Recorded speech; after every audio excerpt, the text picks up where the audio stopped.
actions. Alan, will you go ahead and introduce yourself first, please?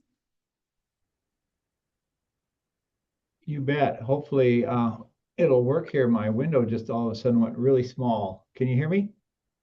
And yep. Sweet. Yeah, good morning, everyone. Alan Armstrong here in Billings, Montana, with the Bureau of Land Management, council member representing the federal government sector, at least through Friday, that is. Here we go again. Actually, we're pretty good for a shutdown. We've been fully funded the Department of Interior, so you have. Okay, that's really good to know. I was going to ask our staff to find out what they knew about some of our other federal partners, so that's great to know, Alan. Okay, good to see you all. Let's see, Valentine.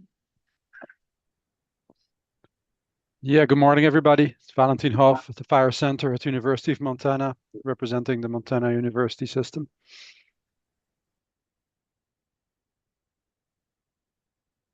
Joe. Yeah, good morning. Joe Kaufman, representative for the Montana Association of Registered Land Surveyors. Joe, thanks for being with us. Lee? Thanks. There I am. Lee Mackholtz. I am the GIS manager at the City of Missoula and a local government representative. Eric? Good morning, everyone. Eric Spangenberg. I'm with Lewis Clark County in the City of Helena GIS office, and I represent the Montana GIS professionals on the council. Thanks, Eric. Nick? Good morning, everyone. I'm Nick Youngstrom, Agency GIS Manager for the DNRC. I represent state governments on the council. Thanks, Nick. I'm still expecting a couple more people, but I don't see Adam or Maureen at this time. And then, oh yeah, I'm sorry. Maureen has the coordinate 911 council. Oh, she said she'll be on after 10 minutes out. Yeah, so great. She'll be a little late. Understood. Yeah, great. Okay, Erin, will you introduce yourself? Yeah, good morning, everyone. My name is Erin Fashway. I am the state GIS coordinator, and I staff the council. Okay. We have a number of other guests and staff online with us today, so thanks for being with us. We do still have one vacancy on the council, two vacancies on the council. Our private sector, private business representative, and then our tribal representative is now vacant. Brian left his position with SCIE Engineering up in Browning. And so we're in communication with the governor's office about filling those two positions on the council. Are there any changes or additions to our agenda today?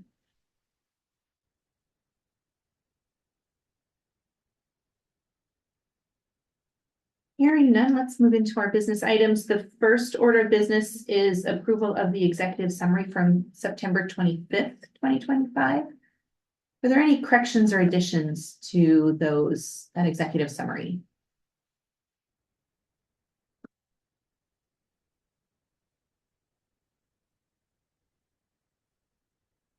Hearing none, is there a motion to approve that executive summary?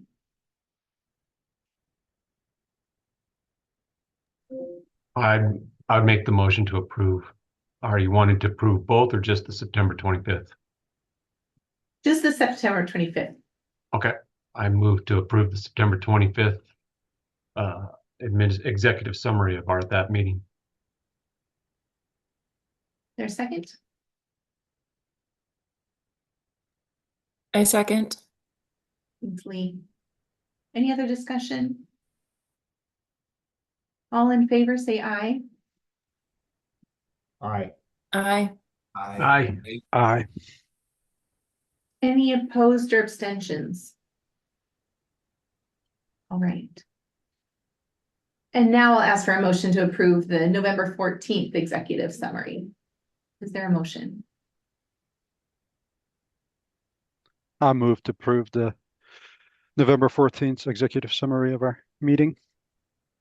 Thanks, Valentine. The date was wrong on the agenda. It's the 13th. Oh. That was my bad.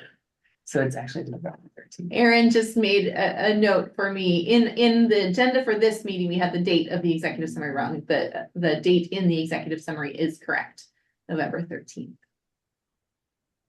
So we have a motion from Valentine. Is there a second? I will second, even though I wasn't there. Thanks, Alan. Any other discussion? Or additional correction? Okay, hearing none, all in favor say aye. Aye. Aye. Aye. I, Any opposed or abstentions?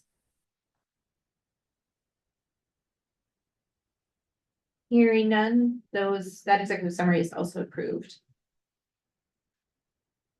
The next action item on your agenda is an affirmation of our council representative to the MEGIP board. That's a position that Eric has held, and Eric has graciously continued to agree to hold that position. So is there a motion to affirm Eric's representation from this council to the MEGIP board?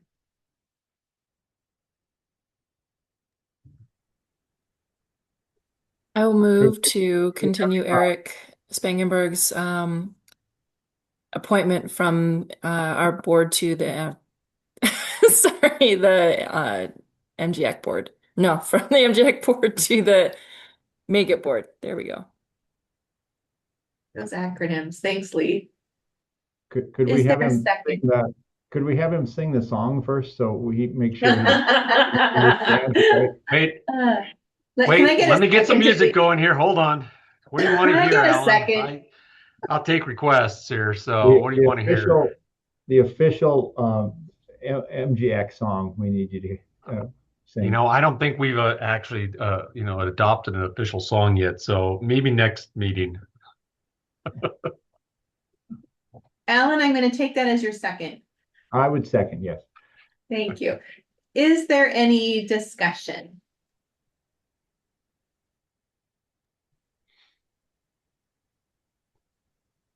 I'd just like to say that I'm thankful and that you guys continue to trust me to represent the council on MEGIP board.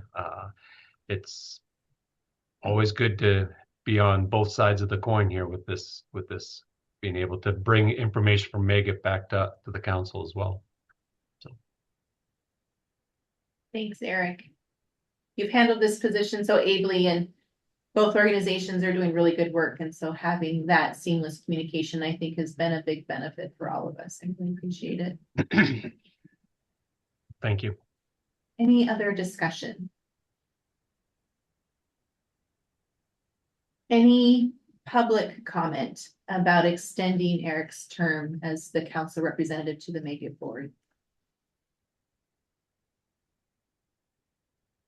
Any public comment?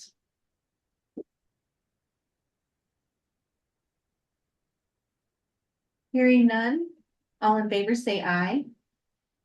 Aye. Aye. Aye. Okay. Any opposed or abstentions?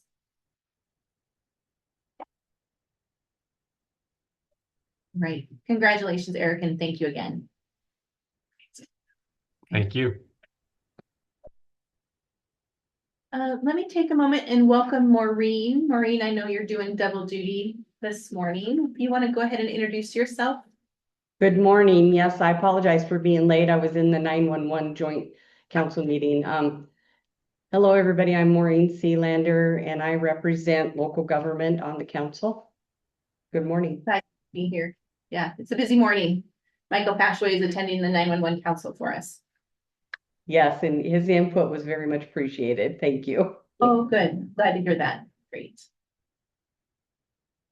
All right, let's move on to our agenda items about the pre-authorization of our FY25 grant applications for our FY27-28 grant cycle. I'd like to first ask for motions and then we'll have discussion.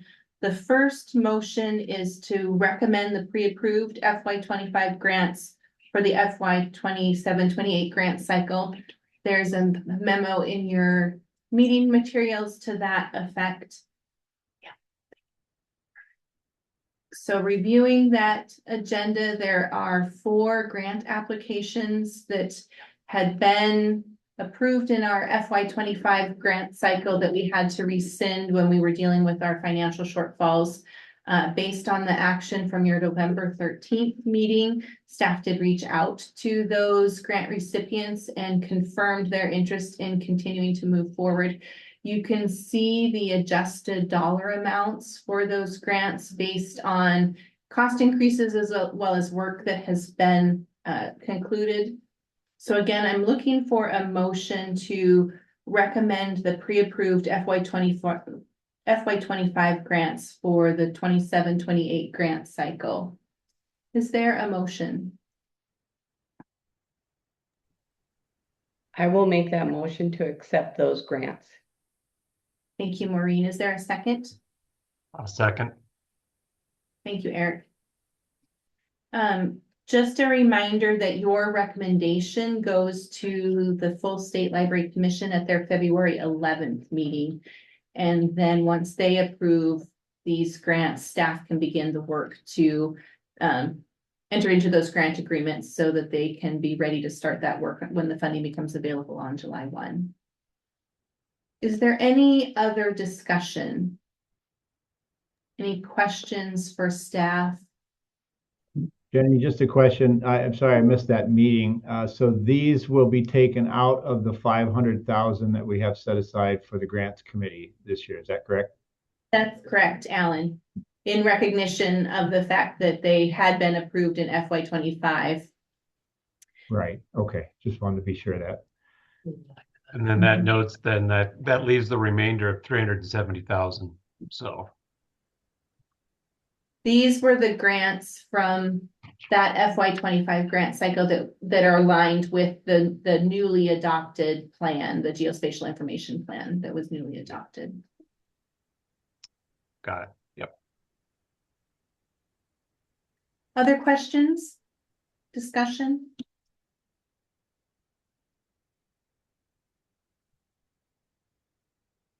Is there any public comment? Is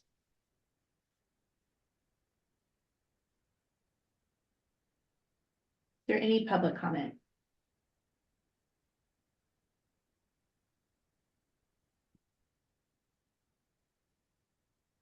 Hearing no further discussion or public comment, all those in favor of the motion, please say aye. Aye. Aye. Aye. Aye. Aye. Right. Any opposed or abstentions? All right, the motion carries. We do have a second agenda item pertaining to the FY 25 grants. That is a recommendation that an additional $40,000 be added to the Blaine County grant as described in a memo from Troy Blandford that's in your meeting materials. And Troy is here to speak to his recommendation for the council. Troy, would you like to speak to your recommendation? Sure, I can walk through my process here, and then if you'd like, we've got a dashboard for hydrography that I could kind of walk through and show the basins that we're thinking of in Blaine County and why it feels like a good opportunity now to try to expand that as best as we can. Thanks. And Troy, could you just introduce yourself? I should have asked. Yeah, Troy Blandford. I'm the lead for water information within the GIS program at the State Library. Thank you. It'd probably be easiest if I just try to visually walk through this. I need to share. Oh, there we go. You've got access now. Let's see. Screen 3. Get the right screen there. You should be seeing the 3D HP dashboard. Hold on just a sec. All right.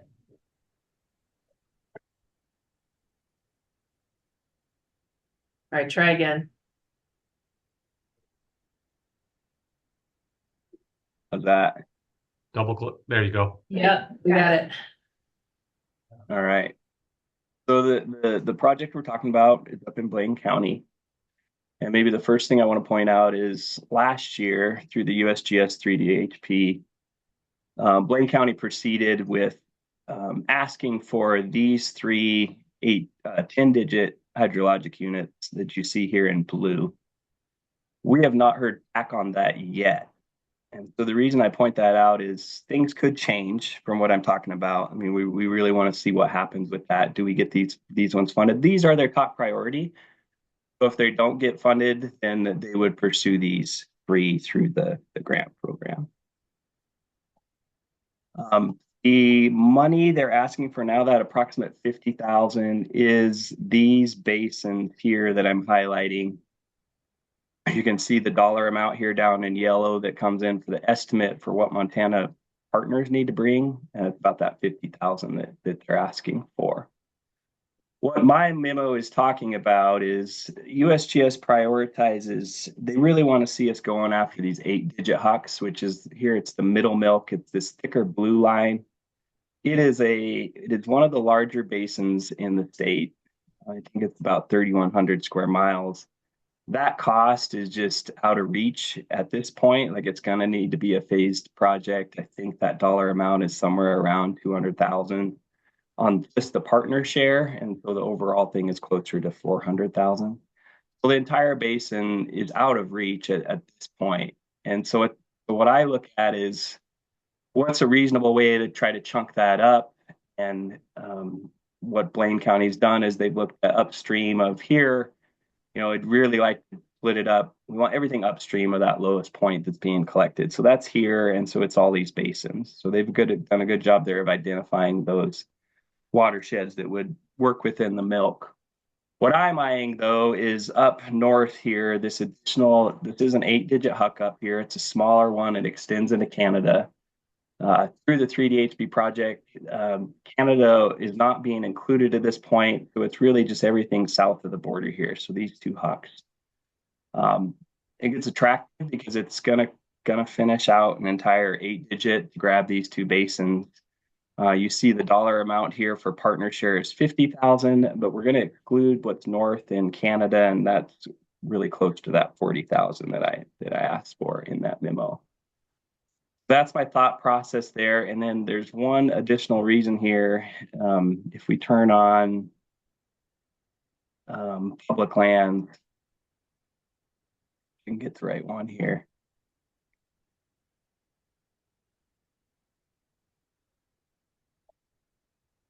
There is a large amount of federal lands in that 8-digit huck. And so I think that makes it attractive when we go to the USGS, them to see that opportunity to look for additional federal partners. It looks like it's largely the BLM at this point, but there's some other lands as well. So I always like it when we can add a basin that has a lot of federal properties. I think that helps give a little leverage there with the USGS. That's the thought process. That's how I came about that number. I think it puts us in the best position if Blaine County applies to the USGS 3DHP program in October of this year. I think that puts them in the best place of leveraging additional federal funding.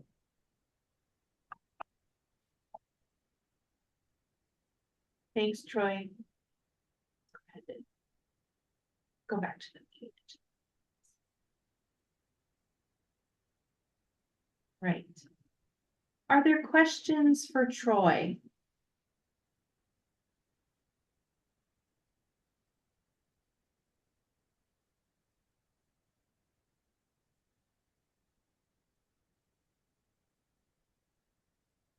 Questions for Troy? Any discussion? Let me ask for a motion. I should do that properly. Is there a motion to add an additional $40,000 to the Blaine County grant? That would be in addition to the dollars that were just recommended. So is there a motion to add an additional $40,000 to the Blaine County grant as described in Troy's memo? Yeah, I'd like to move to add $40,000 to the Blaine County grant as requested by Mr. Blanford. I really Thanks, appreciate his effort on this. Is there a second? I'll second the motion. Thank you. Great. Is there any other discussion or questions? No, I guess I'll just, so this will drop, this puts us back, this brings us down to roughly 330 then, that will That's be correct. made available to the Yeah. FY27. That's exactly right, Eric. Okay. Just following, just tracking the numbers, making sure my math's right. Yep, you're exactly right. Yeah, I'll say I'll agree with the proposal. I think it's probably worthwhile. This is kind of an unprecedented move of the council to actually do something like this, mainly because we were stuck in times when we weren't able to award grants. So, I'd hate to see this, set a precedent for future. I don't think it would. That, if you get a grant in and you want a little more money, you can just come and ask through a motion. We can do it and have it bypass the subcommittee altogether. It's just kind of strange, but I think it's worthwhile. I mean, it definitely put forth a good grant. We approved it before, it just didn't get funded, and now they've had more time to think about it. So yeah, they probably would have come if we had awarded that one. Probably would have come back in with another grant to complete this. So. Wait, Ellen. Yeah, it just kind of puts us in a little awkward situation because we didn't really review it like we do other grants and weigh it against the others. I'm still in favor of it, but I just hope we don't get in a pickle in the future. Yeah, that's a fair point. And like you said, these are sort of unprecedented times, something we've never experienced before. Other discussion?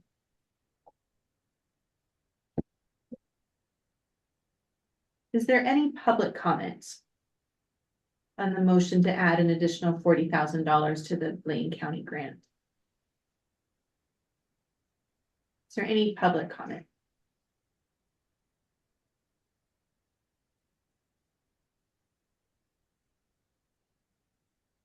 Hearing no further discussion or comment, all in favor of the motion to add $40,000 to the Blaine County grant, please say aye. Aye. Aye. Aye. Any opposed or abstentions? All right, hearing none, the motion passes. Thank you all. I think we're excited to get these recommendations onto the State Library Commission and then begin working on them. We are hearing good interest in the FY27, FY28 grant application cycle that is now open. That, as I said, that period is open. We've had a webinar last week to talk about it. So again, we're hearing good interest. So we're excited to have applications starting to come in for that program. Can you remind us of the timeline for when the grants are due? Is it I have a report to give. Oh, you do? We'll get there. Erin's way ahead of me. You're stealing my thunder. I don't want to steal your thunder. Okay. I also want to commend Troy for the tool he's built. Yeah, that was. It is extremely valuable in trying to make this giant lift to get to statewide conversion, and the West is a little far behind. And this is something we'll talk about at NSGIC in our upcoming meeting. But we've been using it to demonstrate, how we need to get to where we need to be financially and how to break down these projects. And we even started using it with some of our tribal partners who are looking at potential grants, and they were asking us for other HUCs and sections in other states. And so Troy was able to do some quick math. We don't offer that for the whole US, but it's encouraging that we kind of create a product that's a standard that other states could potentially utilize. So great work there, Troy. That's just such a valuable dashboard. Yeah, that's really amazing. Okay. Thanks, Erin. Yeah, I wasn't thinking about grants when I put this together, but it has been such a time saver so far with some of the grants we've been talking about. That's great. Okay. All right, that concludes our business items for this meeting. Let's move on to discussion. And Erin. Okay, so I am going to share my screen. Perfect. Okay. Can everyone see the screen? Can everybody see the NGIAC Geospatial Maturity Assessment? Great. Thanks, Okay. Erin. So the NGIAC started doing basically a geospatial maturity assessment. Gosh, almost for a decade now. And this past, I just want to kind of go through what, basically what it is in general. And it's a huge lift on the organization's part and then the volunteers of the organization.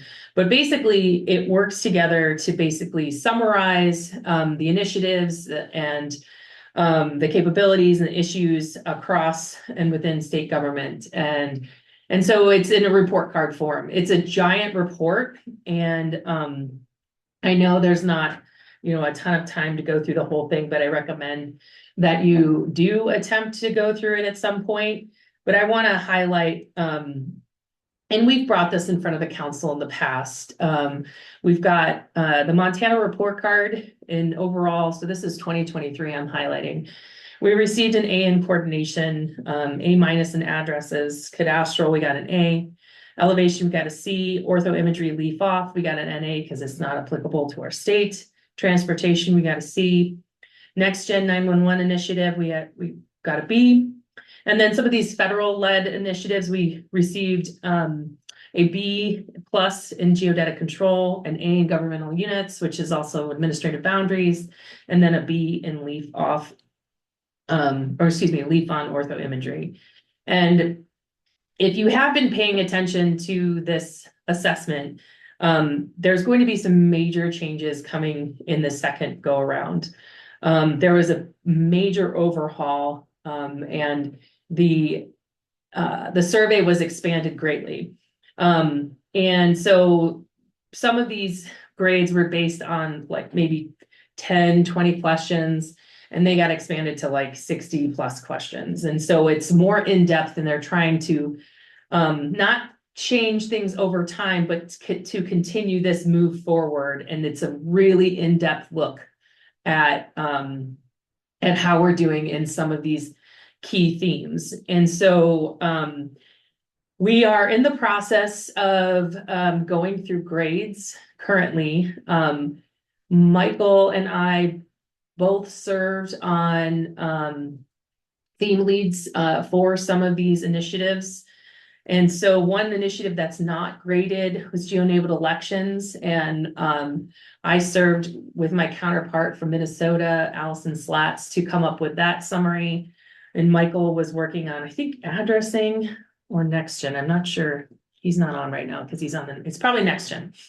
And we are also able to make a response to each of our grades as a summary.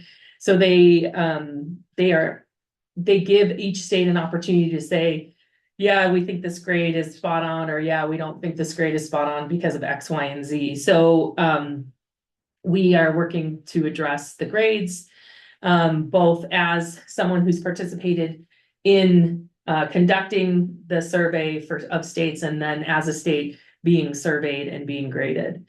And we're also working as an organization to better understand how we can utilize this better as a tool across the nations and within the states, to demonstrate our successes, how we've been doing over the years, how to maybe discover new funding sources, how to support the work of the Geospatial Data Act nationally. So there's a lot going on.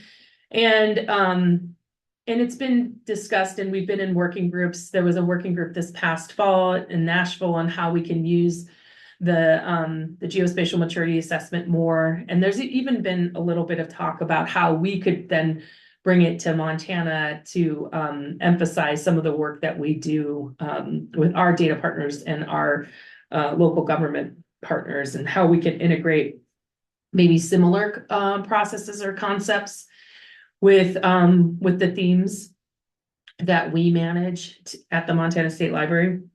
And so I just wanted to let you know and give you an introduction to the geospatial maturity assessment. If you have not looked at it yet, I highly recommend that you do. There is let's see if I can find it quickly. Is this there is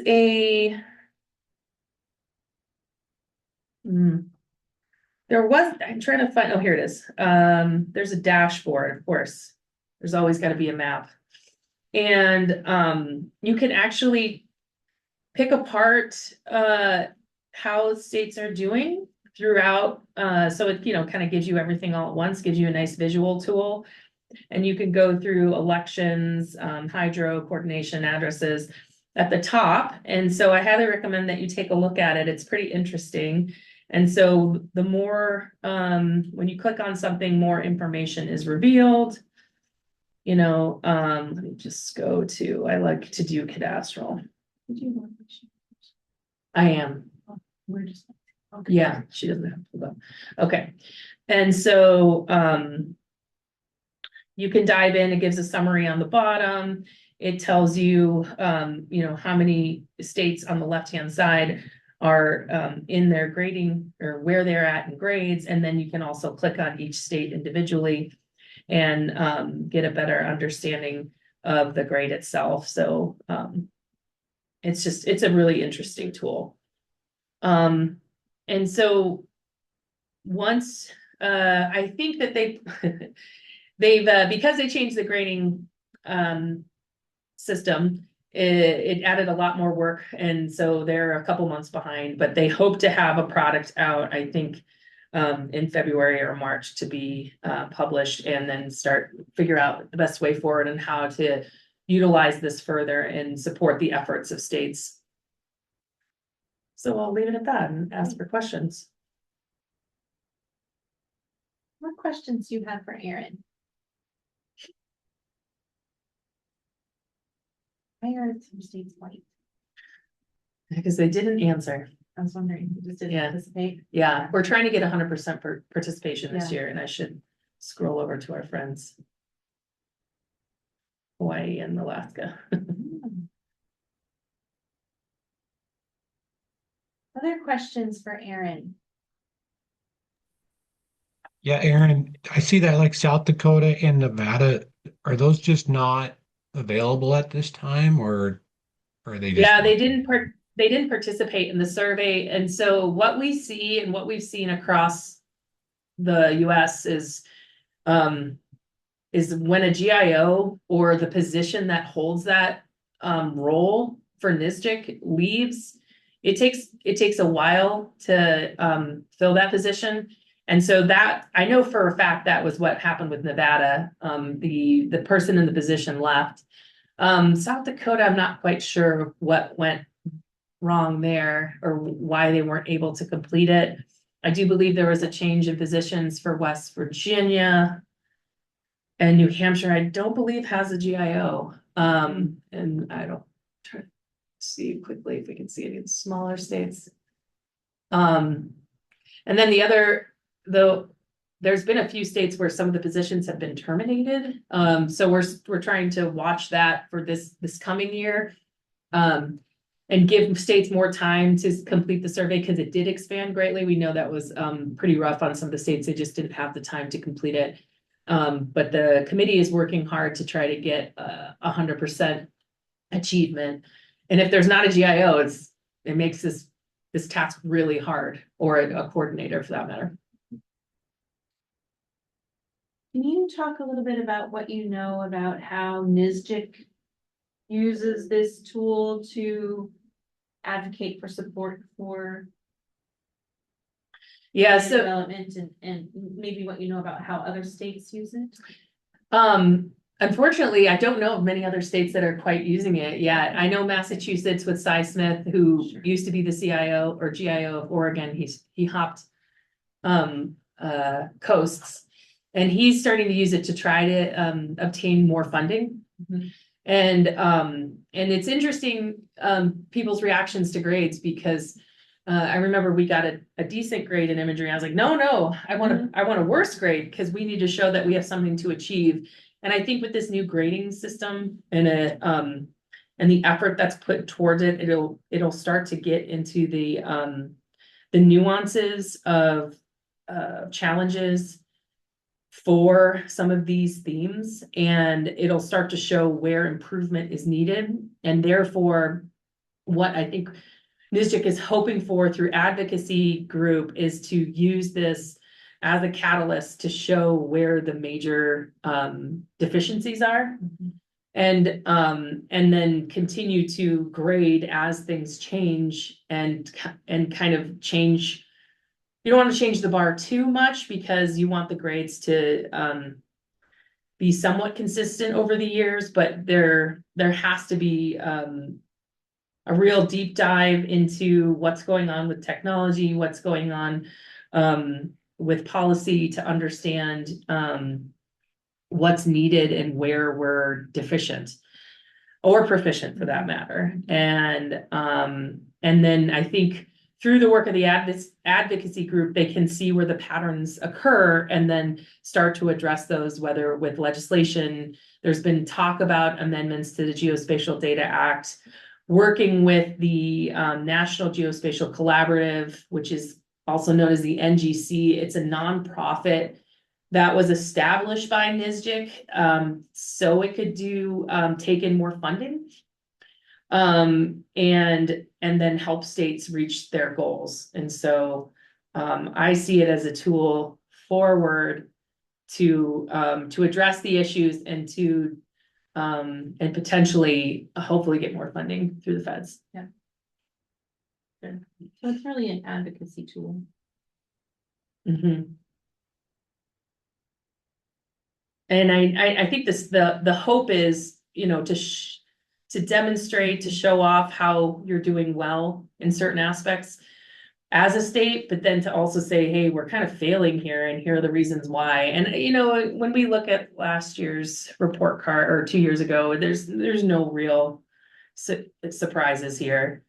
I know our elevation grade will change, but yeah, I think it aligns well with what we're trying to achieve through our geospatial information plan. The NG 911 grade, is that based on improvements in local government data? Yeah, I wish Michael was on the call. He's Yeah. familiar. He's jumping on. Hold on, let me see if he's on yet. I think he is. I believe it's based on data availability. It's based on, some coordination. It's also based on, we have a tool that helps our data providers do those easy checks. And then I think it's also based on the percentage we have completed to date, and we're in a good spot. Yeah. And that we have the Montana State Library designated to do the work. Yeah. And that's one of the biggest hurdles, is having someone in the role designated to actually fulfill the work.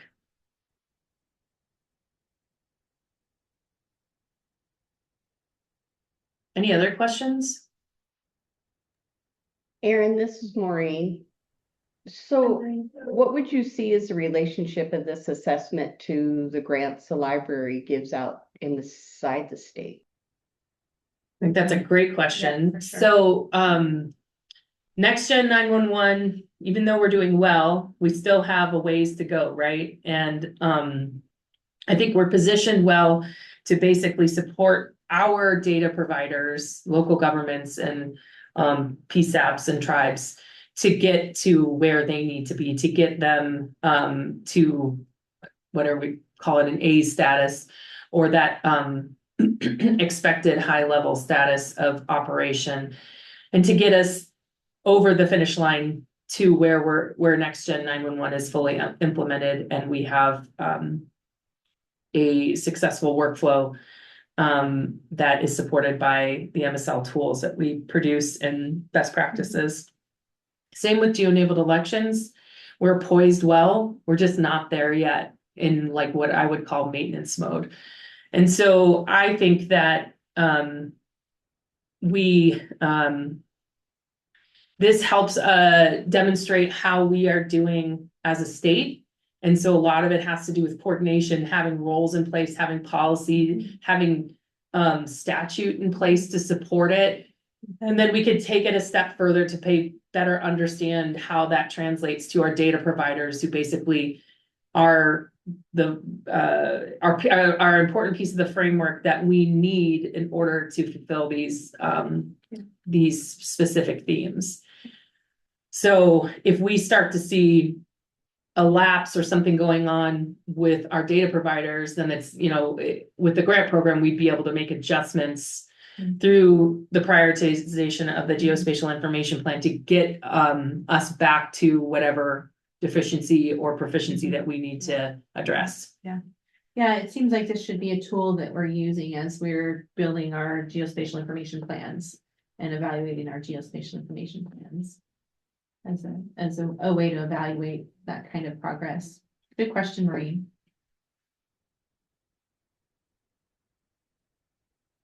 Other discussion, other questions for Aaron?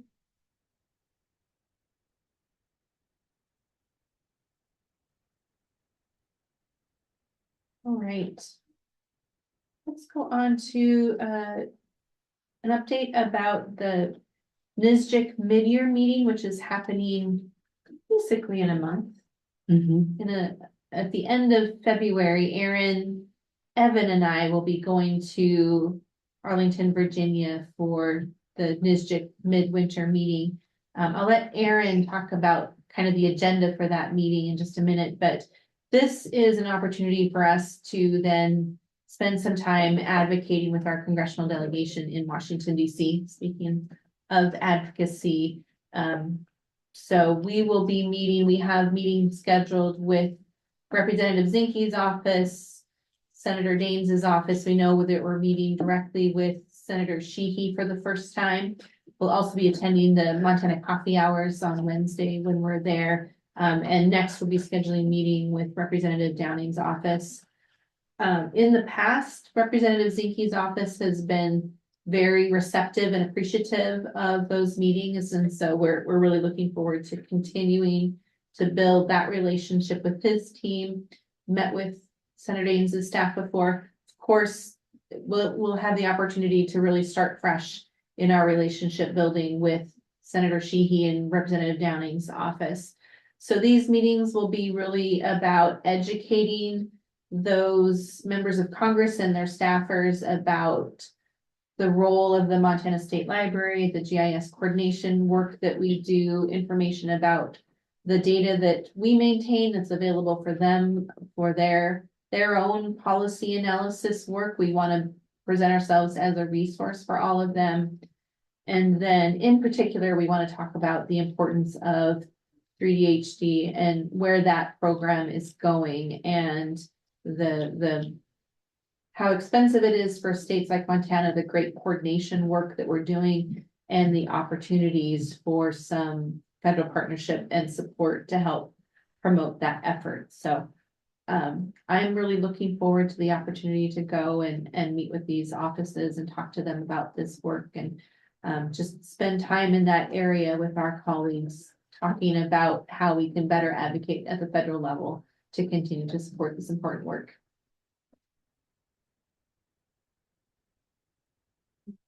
Okay. Things over to you. Yeah.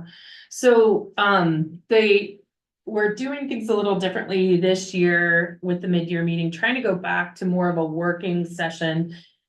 And so what we're going to be focused on throughout the meeting is our working groups. And like day one, we kick off with Geo Women, and then we go to advocacy. Advocacy. They've done a lot of work with Hill visits and prep and review. It's actually been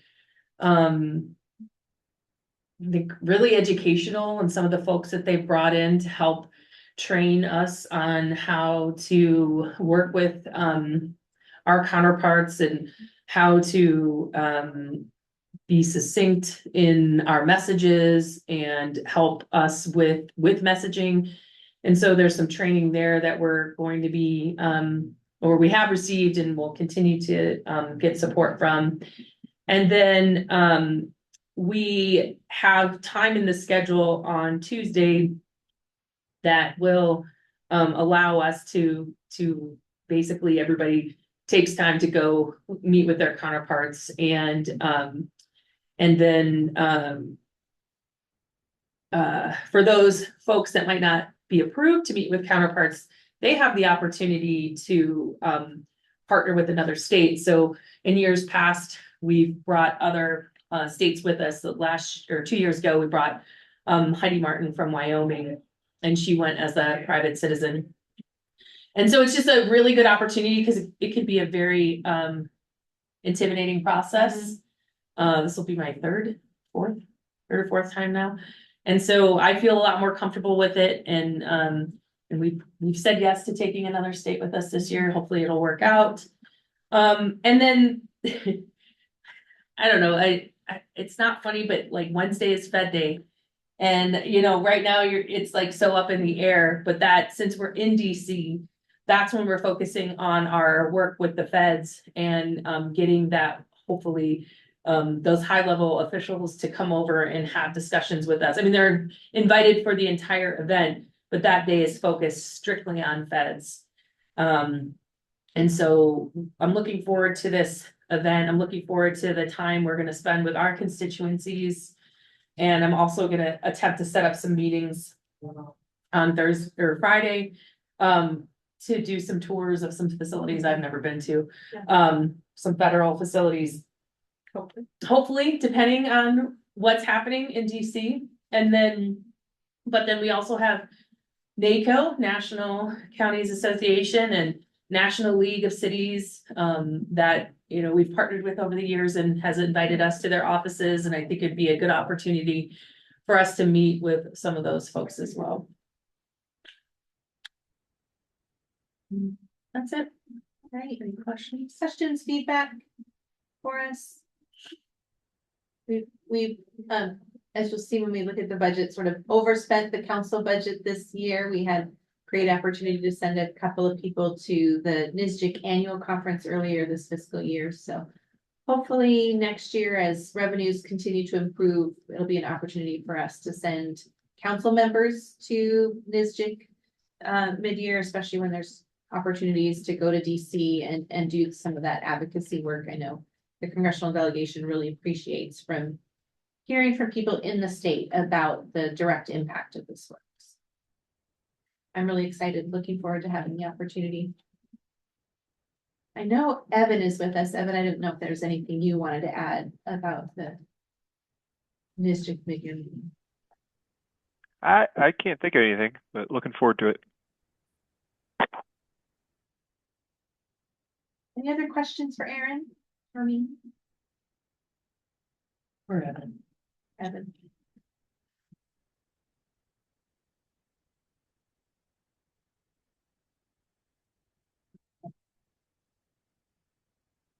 See, did you bring back the agenda? Anna. That's good, yeah, great. All right. Okay, so we had discussed conducting a panel at Big Sky GeoCon this year, and I had interest from several council members. So right now I've got Jenny, Nick, Eric, potentially Alan, depending, and then Valentine. I can't remember if I heard from you, if you're attending the council or to Big Sky GeoCon this year. I don't think I can make.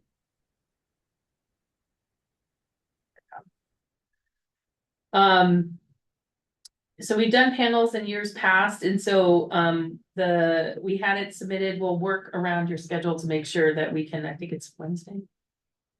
Anyway, we'll make sure that we can. Jenny's going to be balancing Thursday afternoon. Yeah, multiple events.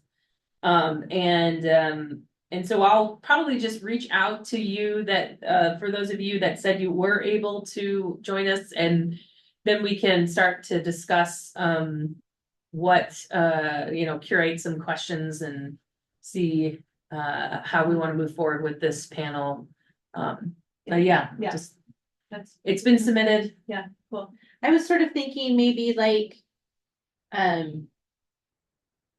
sort of giving people a view into the work of the council, sort of maybe a year in the life of the MGIAC council, some of the business items that come before us, some of the discussion items that we talk about, just sort of a deeper dive into the work and the importance of the council was what I was thinking about from a content perspective, but love your input and thoughts on what you would like to see us focus on too.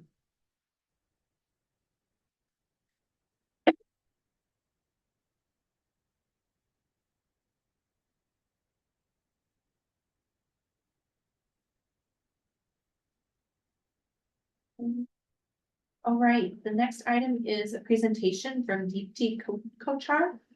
I don't think she's on yet. Okay.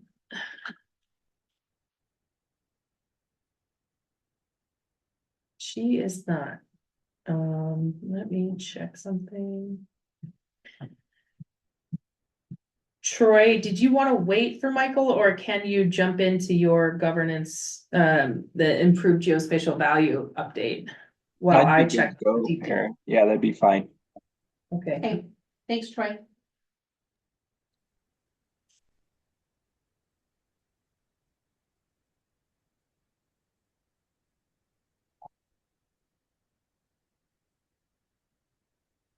So.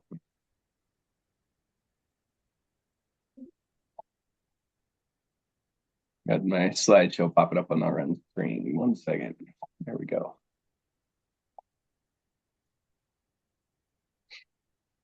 Should be seeing PowerPoint. Great. All right, so happy to bring the update for one of our business plans, the data improvement, MSDI data improvement plans. The council's been getting updates about the GIS strategic plan and the various business plans from that. What you'll be hearing today is status update on how we're doing with the business plan to improve MSDI geospatial data. Just a reminder here of what that effort's all about.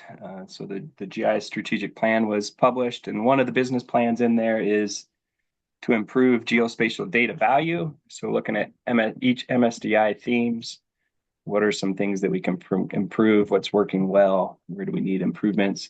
And that plan lays out 7 steps or tasks to evaluate each of the themes, and I've got those laid out here on the slide for you. One of the most important steps is to convene working groups, make sure each theme has an active working group, meeting us several times each year. And we want those working groups, along with the theme lead, stepping through these data quality dimensions. And for me, a better way to think about it is maybe calling it a measure. I've got those across the bottom in green. So for each theme, we're looking at those 8 different dimensions or measures and identifying what's working well and what do we need to work on. Number 3 there is really walking through this large spreadsheet matrix of each of those 8 dimensions and thinking about each theme and how to improve. And then where we have a number of themes starting now is in number 4 there of taking that data quality matrix and then working it into a plan, data improvement plan. And that data improvement plan is really looking at the needs and thinking about resource needs and identifying outcomes and actions to be taken. 5 is really the ultimate goal here. What we want themes working towards is a MSDI theme plan. And then 3 and 4 are really those first steps to take to put some good thought into it. And then 6, of course, would be executing that plan, and 7 is making sure you track progress and achievement. So that's a reminder on what we're trying to do. In the next slide here, if it advances, there we go. I think when we were putting together these business plans with AppGeo, the contractor at the time, I think one of the common comments was, this is a lot. This is very ambitious. We aren't sure what we'll be able to accomplish within a few years. Obviously at that time, we didn't really have a good feel for exactly what we would be able to do. And that's, we're starting to understand that better now. Aaron, Michael, and I met, and we tried to really, what do we think we can for sure get done here? And we want to put a focus now on, at least to start, first here, MSDI-led themes: admin, boundaries, cadastral, elevation, hydrography, control structures, addresses, and transportation. So those are what we're really focused on in the current fiscal year. What are the documents that come out of this process? Number one, there's that quality assessment matrix. We've talked about this before at past council meetings, and we've had 6 themes through that entire process now, through their working groups to get approval. And that document's really identifying theme needs. And then number 2 there is where we're at now, of taking those needs and putting them in this data improvement table. I describe it there as turning the matrix into actions. It documents the outcomes and actions to meet the needs and considers resources and feasibility. We have 5 themes working through that right now. Elevation and boundaries are pretty well developed. I know in boundaries, Michael and I have a meeting with Megan Burns next week to review hers. Elevation is pretty far along, probably 75–80% complete there. Cadastral is also moving along, 15–20% completion there. So they're moving along. And then number 3 there, where we go next, is development of that theme plan, the written plan. It's going to document the 3 to 5 year goals, objectives for the theme. I think that's really important because it's going to set the priorities for future geospatial plans, future grants, program, and then really the direction, and it gives you guys some guidance on where to put your priorities as the council. Yeah. So that ultimate goal is that theme plan, and this is just a rough kind of outline of what that might look like. And I just want to point out here that in green there, like why there's so much focus on this needs assessment matrix and the data improvement table. Those really end up being the bulk of the theme plan. The other stuff is really just a wrapper, some context. But the data improvement plan is going to be identifying things like parking lot items, like looking at feasibility, like what can't be, where do we need additional resources, where there are additional needs there. And then also, importantly, identifying challenges for each of the themes. Working group meetings, important throughout the entire process. What we're directing theme leads to do this year is we'd like to see 2 meetings per theme, at least 2 meetings, where that first meeting is going to focus on the data improvement table. We expect most of those meetings to happen here in March and April. Elevation, boundaries, cadastral, all those are getting scheduled already. Expect a couple more too. And then the second meeting, hopefully that's coming later in the year when these theme plans have been published, and we can start to talk a bit about getting some guidance from the working group on actions and assigning tasks.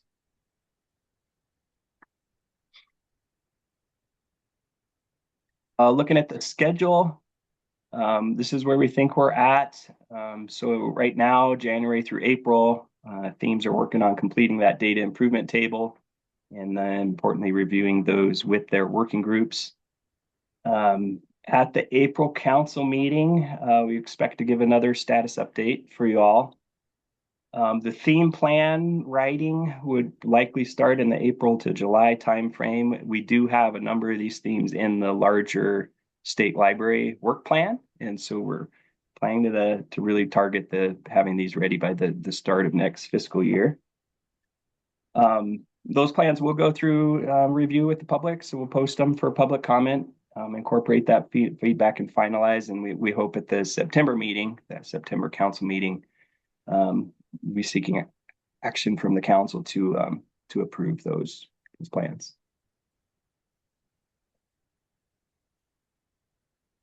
That's what I put together. I also thought if there was interest, we could look at a couple of the draft plans that are coming together, the spreadsheet, so you have a better feel for what exactly we're doing. I know it's not all exciting to look at a spreadsheet, but if you'd like to, if you feel like you could use some, if you aren't sure exactly what I'm trying to describe here, I think that would clear it up a little bit.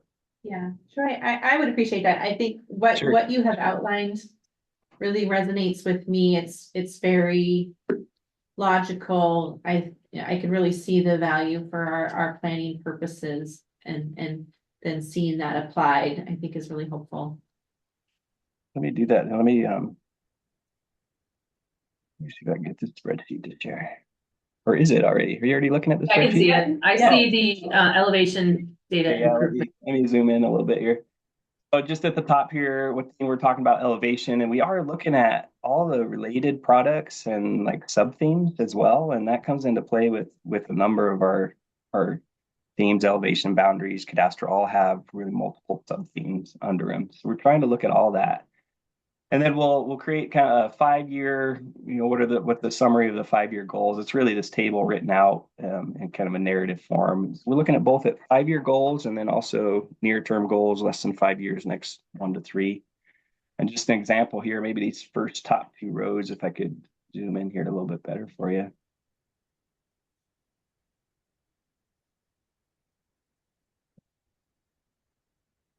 Across this row here are the different outcomes and actions that are being identified, and then down the column here, the measure. So in this first one, we're looking at completeness, and we've updated the council a number of times on how elevation is doing as far as statewide coverage. And so the outcome, we're looking for statewide coverage for each of these core 5 products listed at the top here at a 1 meter resolution. The action being taken, we need the remaining areas. Those are all in play with the USGS. We're just expecting that data delivery from them. Is it an ongoing action? Yes, it is. It's in progress right now. Progress assessment, latest from mid-January, we're at about 90% there.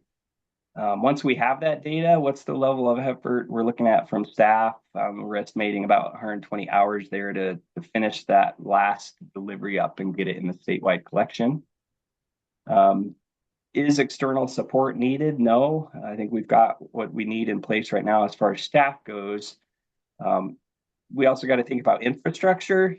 We've planned throughout for about 300 terabytes of storage at the state data center. We're still on track for that, so that number is good.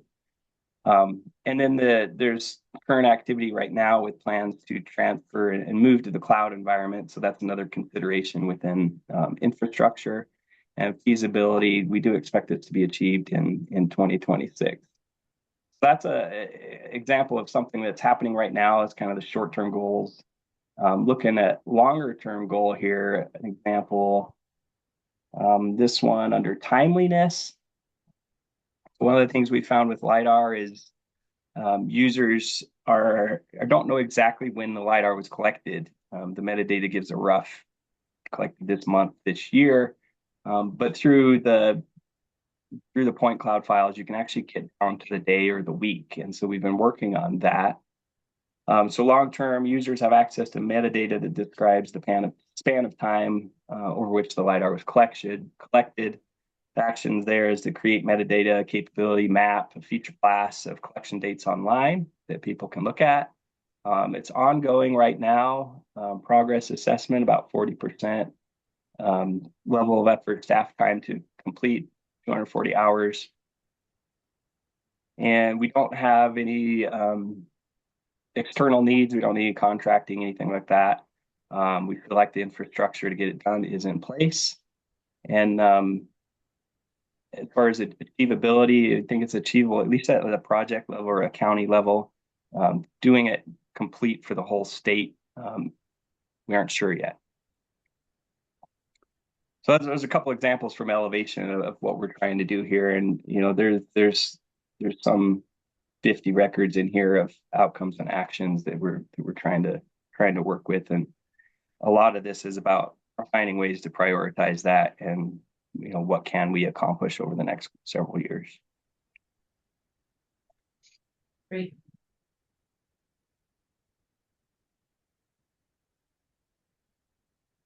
Questions from the council? Any questions for Troy?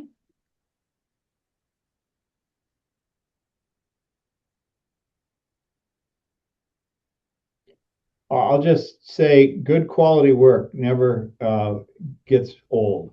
You know, just keeping up with that plan of just, you know, the things that you have in green, I like the most on that first slide, you know, the update frequency, archive, precision, accuracy. You know, we're kind of doing the same thing internally, and you kind of want to be the one place where everybody goes to that has the best data. And if it's not good and it's not updated and it's not timely, you know, it's not reliable, they're going to find another way to make that data and squirrel it away someplace. So yeah, I mean, this is something we just have to do constantly. And I'm sure you've probably been doing this already. So it's just, you know, I'm sure we're seeing nothing new. You've probably been doing this all along. I know you have the working groups. I guess just the key would be get the right people in the working group. Make sure you reach deep enough into the user community so that you hear why they're not using it, why they don't trust it, why have they made their own. Yeah. I mean, that's what I find is I have to go to the field and find out why are they not using our enterprise database information. Well, because you don't do this and that. Oh, well, we didn't know that. We'll try and do better. You know, I'm sure you've done that, and you do a good job with your working groups. I mean, just cast a wide net to get as many people in there as you can, I guess. Yeah, that's great. I appreciate those comments. Yeah, it's good for work. sure what this is. It's a necessary evil. We have to undergo this to make sure that we're meeting the need of people with this data. So. Yeah, and you're exactly right. This is the type of work that we're doing all the time, but this is formalizing that process a lot more and getting it documented and having plans that we can point to when we're trying to put together the grant goals and the geospatial plan. Right, and you did a good job with putting the hours on there. That's kind of interesting, so you know how much, or if contracting is needed. Because if something bubbles to the top, it's like, man, we got to get this done. You at least know what you need to push out for a contract and for grant funding and things like that. So, yeah, it looks like a good plan. Good work. Yeah, and I want to commend all the staff for working on it. I know it's a lot of work, but it'll help us be able to answer the questions of what does this take? Because we've never gone through this level of documentation and planning consistently across all themes. And it will really, I mean, I think we have pretty good understanding of where we need to put our priorities or our funding. But when people want, come to us, like they've done every session saying, we want to improve CAT and SDI, how do we do that? This will be a more scientific documented process that we can easily lay out and be ready for those questions. And then also just like Troy had mentioned, help us put together the geospatial information plan in a meaningful budget. But then we took a stab at this past year based on what we knew without having these documents in place of, what the gap was. And I think it's a pretty good process of the information we had at the time, doing a gap analysis. But once these are completed, that, understanding the gap of what funding we have access to versus, where the deficiencies are or where the work is needed, it will help bring that information to light. Yeah. And I would like to say that I appreciate everyone that's on working groups. We have a small community, so we have a lot of people doing double time or triple time, but I'd say we still are in need of working group members. And so if you ever have anyone in mind, I love your comment, Alan, to reach deep. I wrote it down. Thanks, Alan. But Troy, I know we've all had our challenges with getting working groups members consistent. Like we've got a few, but I think because we're actually, we're asking them to do work. And it's worthy, and, we're out there, with solid groups, but I think we're always in need of new folks. So I'd ask you as council members to help us fulfill those with your constituencies, or, make mention of them when you can. We'd really appreciate that. Yeah, if you need information from our team, when you're talking to folks that you think these working groups would be of value to, or you should be providing comment on the plans as they're moving forward, we would really appreciate that. Yeah, just make sure that, I guess, the council gets notice of the working group meetings or needs. And yeah, I think we could probably all, try and recruit as much as we can.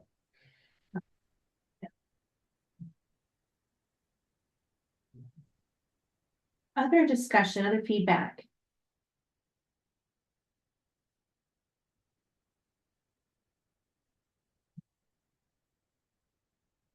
I just want to reiterate what both Aaron and Troy and Alan alluded to, like being deliberate in doing this work. It does take time and effort, but I think it is just so valuable. It's valuable for our planning. It's valuable for communication. It's valuable for transparency.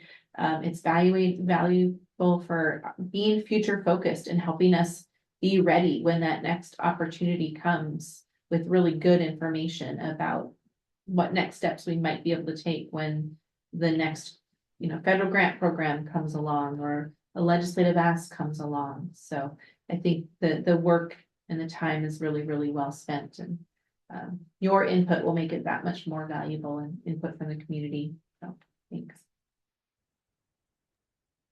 Thanks, Troy. Thank you, Troy. Can I make a quick comment? I just, please. I really appreciate how a lot of times these strategic plans and these plans get created and then set aside and not followed. And I really, really appreciate how you guys are leading by example and leveraging what we've built here, and then also bringing it back and sharing with us and everything. I think it helps. I know it helps me to keep accountable for the work that I'm doing in the way that I can engage, and it also helps me remember the work that I need to do parallels this, right? And so I just appreciate how you're leading by example and all the effort that's going into this. It's definitely well worth it and appreciated. Thanks, Lee. That's great to hear. Yeah, and it is a good reminder, we're all a team working together.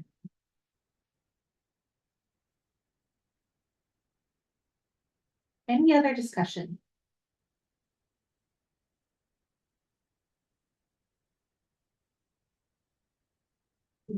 Yeah, DT's on. Could you please allow her to share her screen? Yep. Do you want to introduce her? Yes.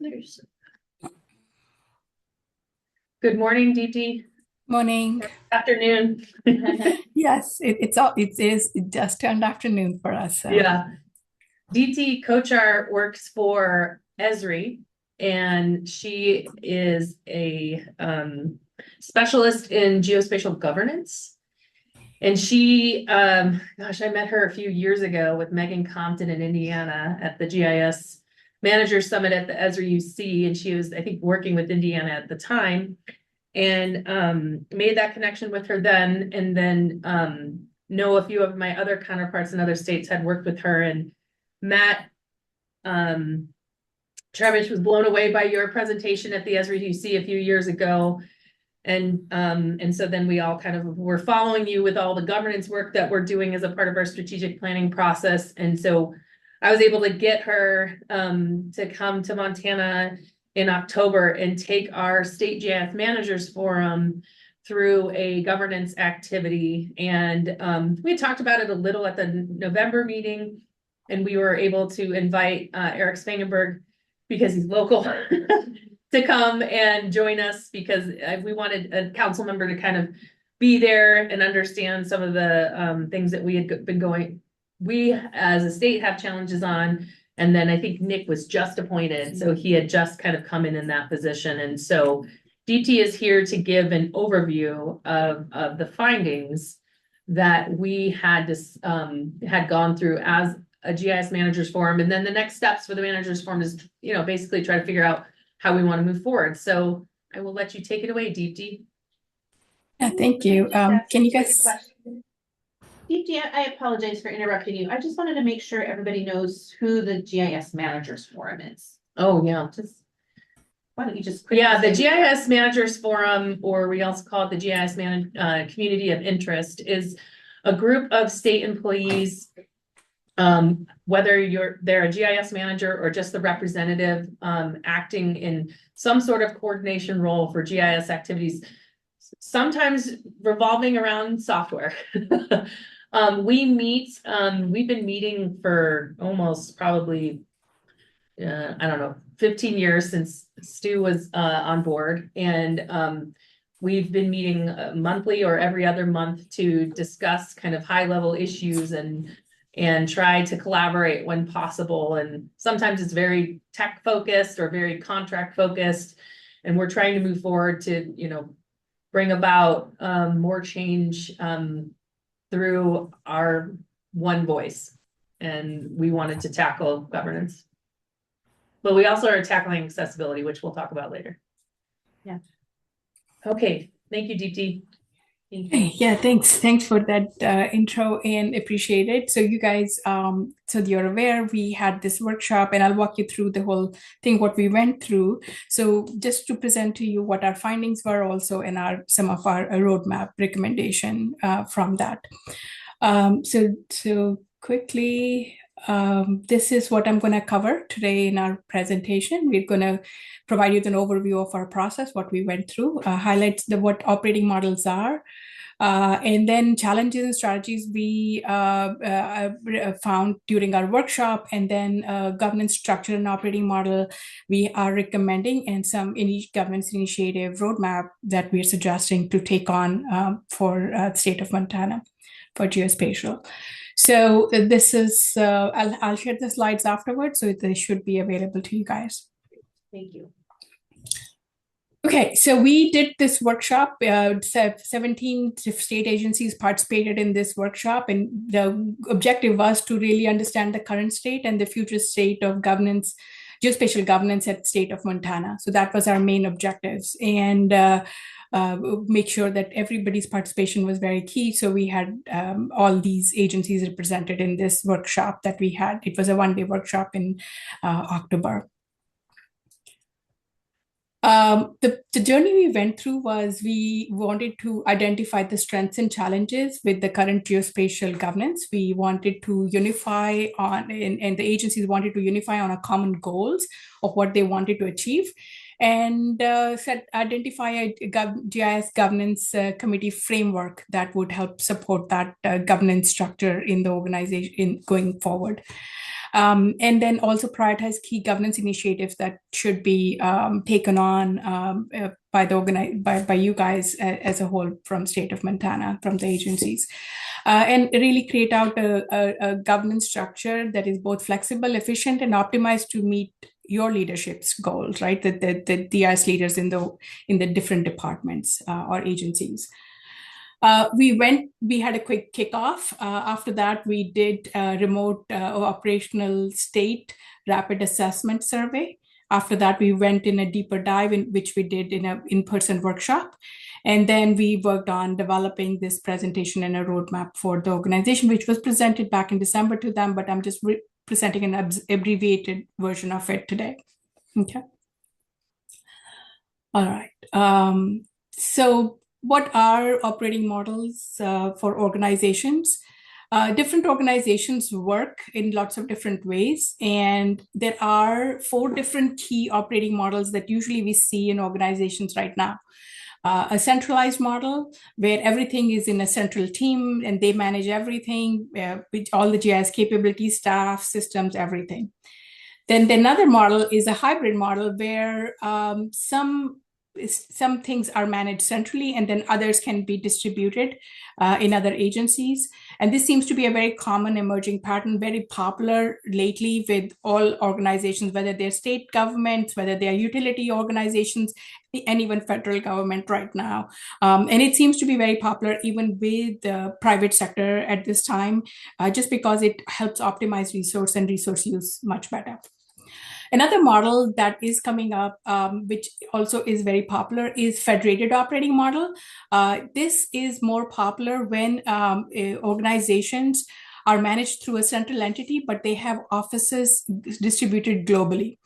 So they need regional presence of both staff and systems to help optimize data integrity and also support for local time zones. So this model seems to be very popular in that scenario. And it maintains balance of giving those regions independence to work and operate independently, but it still provides them support through a central team and central systems and processes. And a decentralized model is where everybody's working very independently. Historically, that was a very popular model. And in some scenarios, that still is relevant when they are loosely coupled organizations that do have to do data security in a way that people cannot share with each other. This model tends to still be popular with those agencies, especially for data security and such. So these are different operating models that we see in organizations, and based on discussions with the team, we are recommending an operating model that's most suited for you guys as you operate today and want to operate in future. Okay, all right. With that, I'll go to some challenges and strategies we discovered for you guys. So starting off with, there were some leadership engagement and strategic alignment. So there is a need for communicating in aligning more with the executive leadership in each of the agencies, but also overall. And there are some recommendations to engage and build awareness about geospatial, especially regarding the ROI and the value it's providing to the state by the work each agency is doing in their field to support with geospatial intelligence in each of the agencies. But I think there is a challenge in communicating that to the leadership that you guys all support in the departments that you are in, but also overall statewide.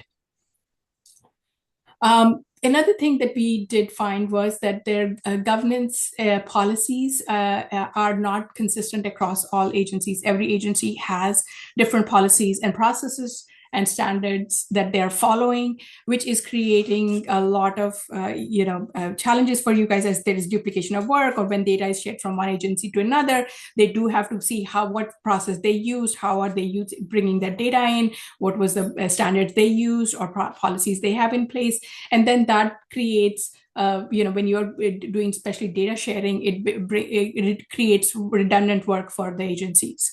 So there is optimization that can be achieved if there are standards, policies, and standards that are developed across, which can be then extended by each agencies to meet their specific data needs, right? So like if you are using imagery data or floodline data or parcels data, same standards and policies could apply to those common data sets, and every agency could use that data in a more streamlined way, as opposed to having to see what one agency is doing versus another. Another thing, an area that we kind of looked at, is workforce development and capacity building. Staff are constrained right now because there are different varying levels of skill sets in different agencies. Some agencies have very advanced and skilled GIS staff that can do a lot. And then there are other teams that either don't have the capacity or don't have staff trained in the more advanced capabilities of geospatial. So creating some kind of a more unified geospatial plan will help you upskill people, but also be able to provide capacity to other teams, right? So everybody will know what are the skill sets that are needed for the agency to meet their needs, and see which agencies could support them if they don't have in-house capacity. So that's another thing that you would do. And then this will help you create a more consolidated training plan for all GIS staff across the state. You wouldn't have to, each agency wouldn't have to say, okay, what do I need to do, and develop individual training plans. And this will help you also kind of think about, right, what are the skill gaps gaps are there across the agencies, like especially when we think of innovative technologies or newer technologies that are coming up in Geo AI and Gen AI, you would see what those are new patterns that are coming up, and that where you can build capacity there or upskill staff. This will also help you. I know you guys have really good staff retention, but it'll help you create career paths for people to grow into.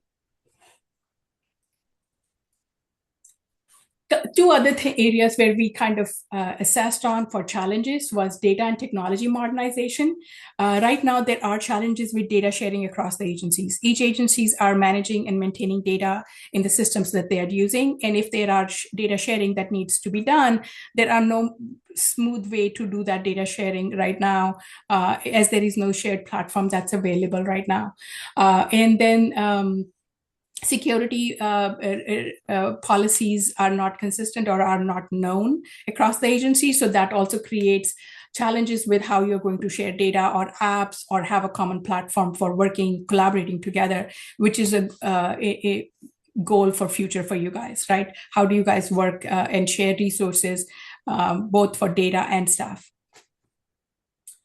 So the recommendation is to create some data sharing standards and some common collaboration patterns between the agencies so that you guys can do data sharing much better, and also create some common data themes that can be used across all agencies so that they can say, okay, these are the data sets we have, or these are data sets we produce, and these are the data sets we bring to the table, so agencies are not doing duplication of that work. And that will also help strengthen your data governance policies and training for your team members so that you can kind of have the same process across the board. Culture and change management. Right now, adoption of new workflows and processes seems to be a challenge, and there are limited documentation on processes for best practices across each agency, but also onboarding of staff is not consistent across the board. So developing adoption strategy and new changes, how are you going to go about that, is a very key area for you guys to look at across the board. Any questions on any of them? Otherwise, I'll keep rolling. Any questions for DT?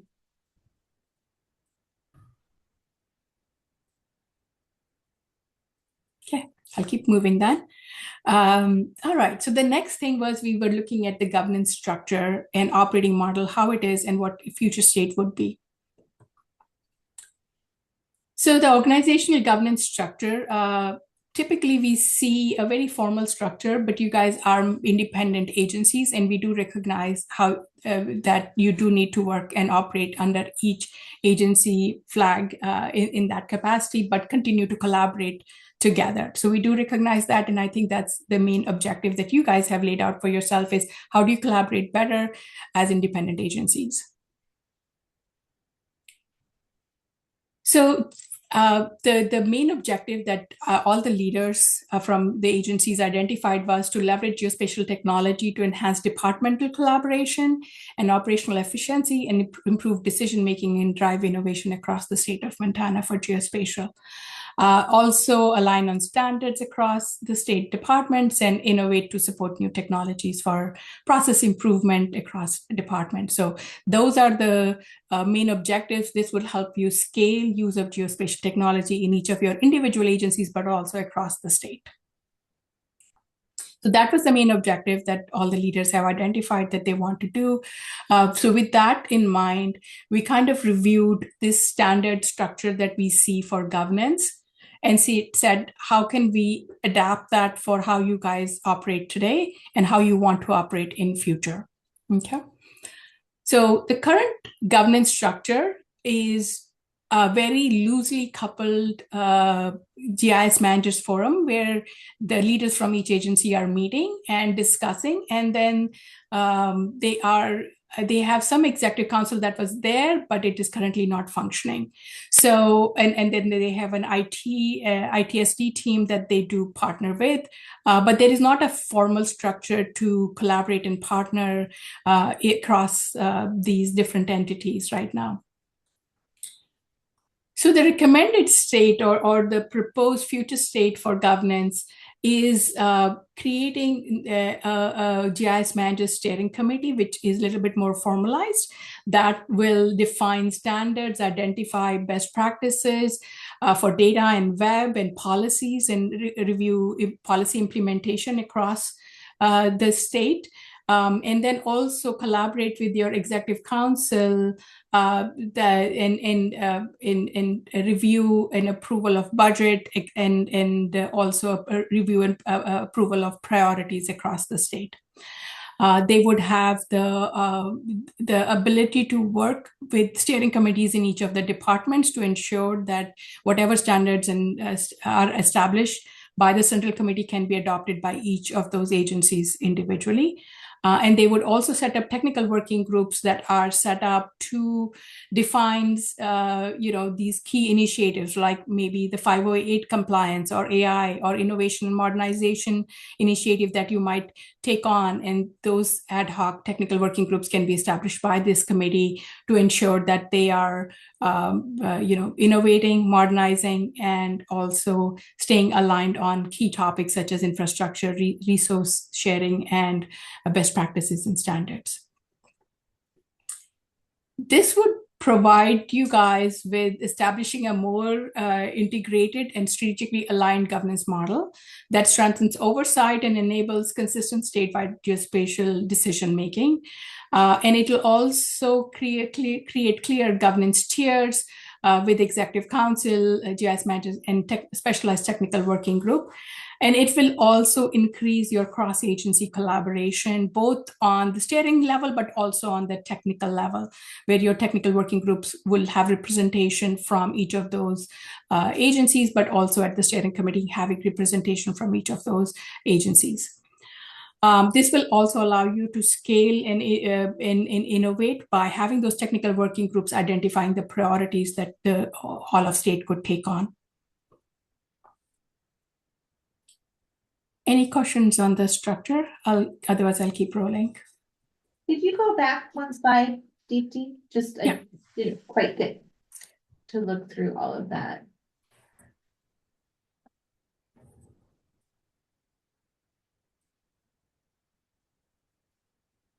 So it looks like that executive engagement working group is really around strategic planning,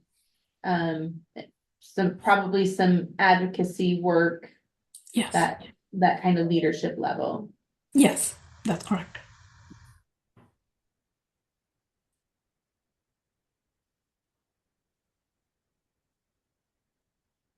All right, thank you.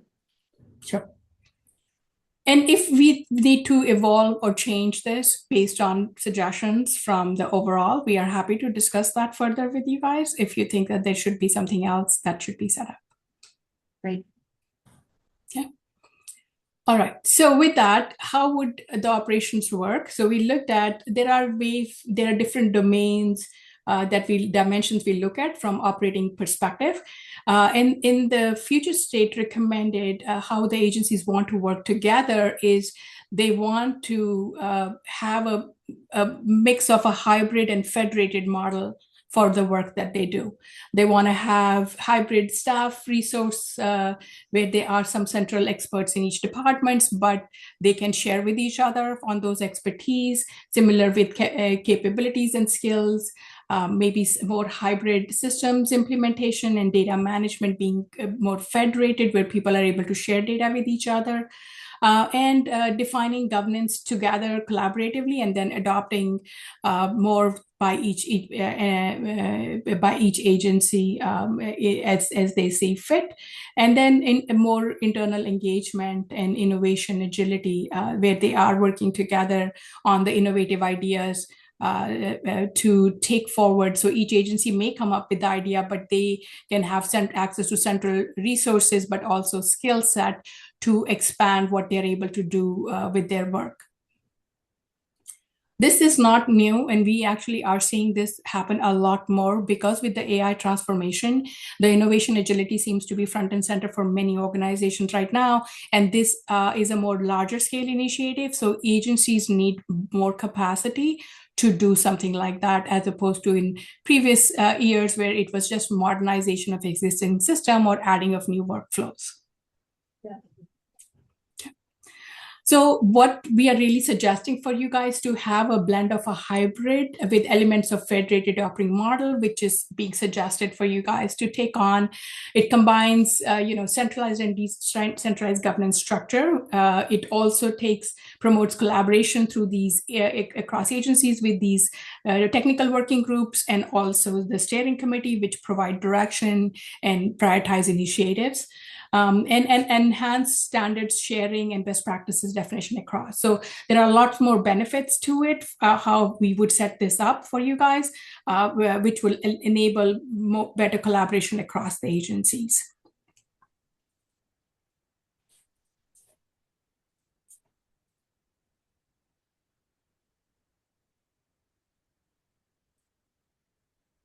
Okay. I'll keep going. With this in mind, there is, of course, initiatives we are suggesting for you guys to take on to get to this state, because it would, of course, take time for you guys to get there, and you would need to prioritize what you need to do first and second and so on. So what we are really suggesting is strengthening the foundation and setting up that governance and oversight committee, along with communicating better on the and showcase of the ROI that you guys are providing for geospatial right now at the state level. Each agency can showcase their case studies and bring them all together to create a full picture of how geospatial is being used across the state. And also strengthening geospatial data oversight, increasing geospatial capacity and accountability. And I'm not going to go into each one of them, but I just do want to show is with this roadmap laid out, we have also defined concrete steps that you can take to achieve each one of them. So let me just show that to you guys. And we are breaking it up into 3 phases of stabilize, optimize, and transform. The priority we have set is based on what we heard from the group in the room, and also based on our experience working with other agencies. But if you want to say, hey, we want to change some order of something, this needs to happen before, or we have more capacity and we can take on something more in phase 1 or phase 2, we can restructure the order in a way that best meets your need at the time. So this is the order we are suggesting, and there are concrete activities in each one of them that we are suggesting for you guys to do in order to achieve these goals. I'm going to just stay here, not let you guys take in it. There's a lot of text on this slide, but you will have time to review it in leisure later on as well.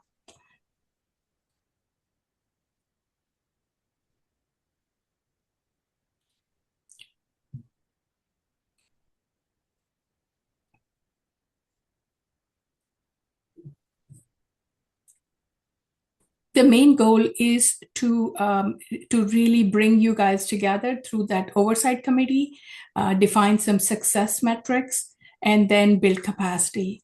That's starting off with that, and then engaging more, looking at system integration, scaling engagement and collaboration, and expanding capacity. So that is the order we are suggesting for you guys. Then you can start looking at more modernization, and enhanced data resilience and other kind of sustained engagement in future.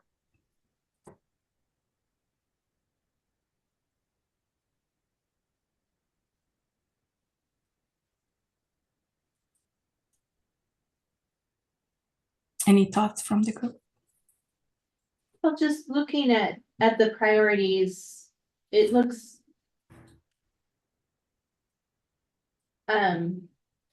some of them are sort of short-term or things that could be implemented in a relatively short order. Some are either long-term or ongoing. Like I'm looking at under priority 1, number 4, enabling non-GIS staff.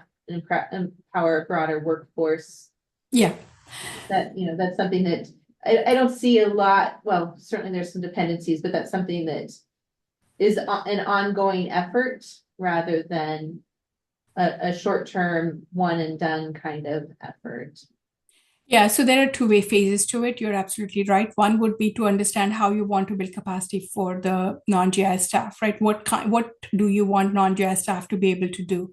So I think that would be a short-term goal. And then the long-term would be you take that process and implement on an ongoing way, like you said, so that you're able to onboard the non-GIS staff to that minimum skill set. So defining what is that minimum skill set would be a short-term goal, and then taking it on and continuously doing it to build capacity for them, it would be a long-term continuous process. It could also be just us defining it by agency. I mean, we have probably close to 2,000, 1,500 to 2,000 GIS users of the technology currently, if not more. And, we probably have 100, maybe 100 or 150 power users. And so like the professionals. And so it could be, Department of Justice, it's not as widespread as other agencies, but there's a real capacity there to expand. And so it could be us, like Department of Environmental Quality has worked hard to expand GIS. I think every single person at the DEQ has access to the software. I know DNRC, they're working to understand how they want to deploy GIS as well. And so it's maybe defining those models and then working towards how to do that across the agencies that aren't deployed and have the need. Yeah, agree. I agree. I think it would be agency, from agency to agency, it will vary. What is that minimum capacity or skill set you want the non-GIS staff to have? And then how do you support them in agency or from across the agency?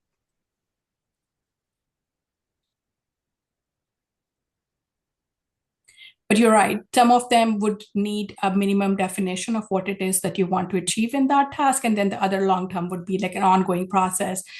Because one thing I do like to say is like, it's not one and done.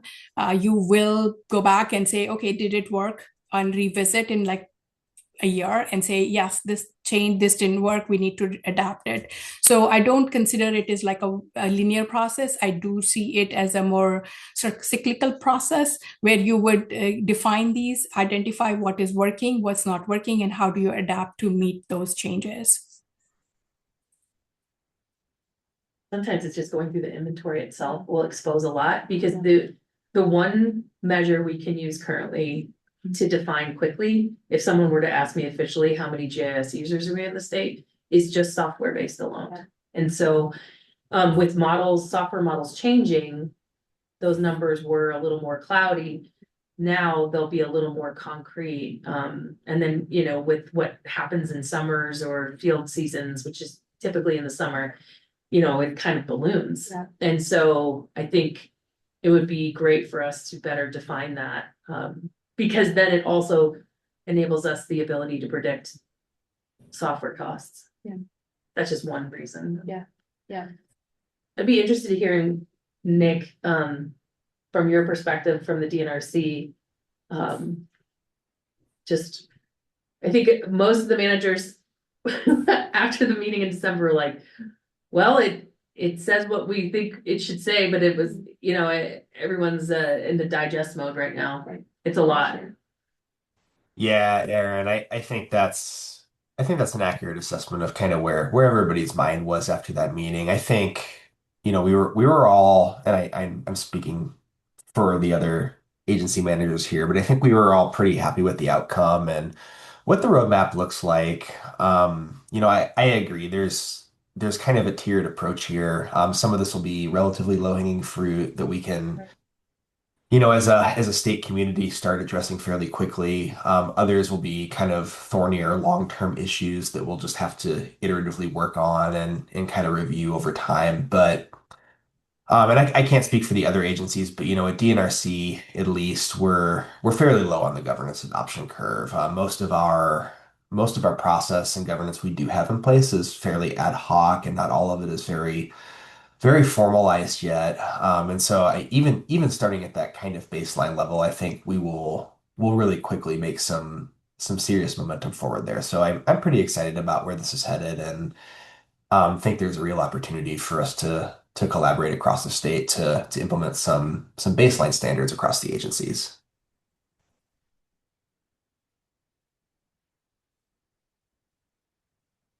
So one of the things I see, oh, sorry, I didn't mean to interrupt. Don't worry, go ahead, go ahead. So one of the things I see is I'm looking at number 5, the system integration. And I think that's one thing that our 911 platform that you guys have put together has been so great, is because that is putting a lot of the local data into that portal and making it usable statewide for the next gen 911. And so I think that's, to me, as a local representative, that's working great. Great to hear. The second bullet in 5 is I don't know, it's a personal thing for me.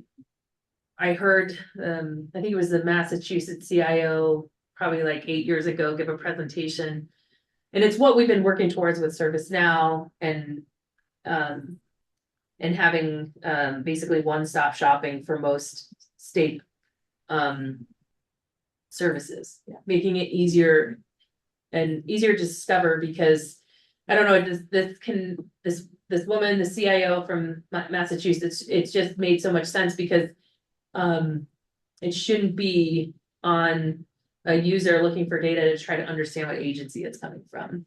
And so it puts this huge onus on the person who needs the information to try to find it when we have disparate, access points, and then disparate ways we're serving out the information. And so I think that eventually, working towards that one-stop portal, which we're currently working on for redesigning internally to then open it up to state agencies, but not taking away from their ability to have autonomy, but complementing it, I think will be a huge win for us. And the one thing I was going to say is a lot of these governance activities already fall in line with what we're trying to achieve in our strategic planning process. And so this is expanding it to help the community move forward at the state level. I definitely see opportunities for AI to help with that geospatial one-stop. That'll be something to look into. Yeah, one thing that's absolutely right, that we are also seeing a pattern in. Esri has actually been piloting on some project where we are trying to see how we can expose data exploration in a more natural language through that portal hub in experience. Yeah.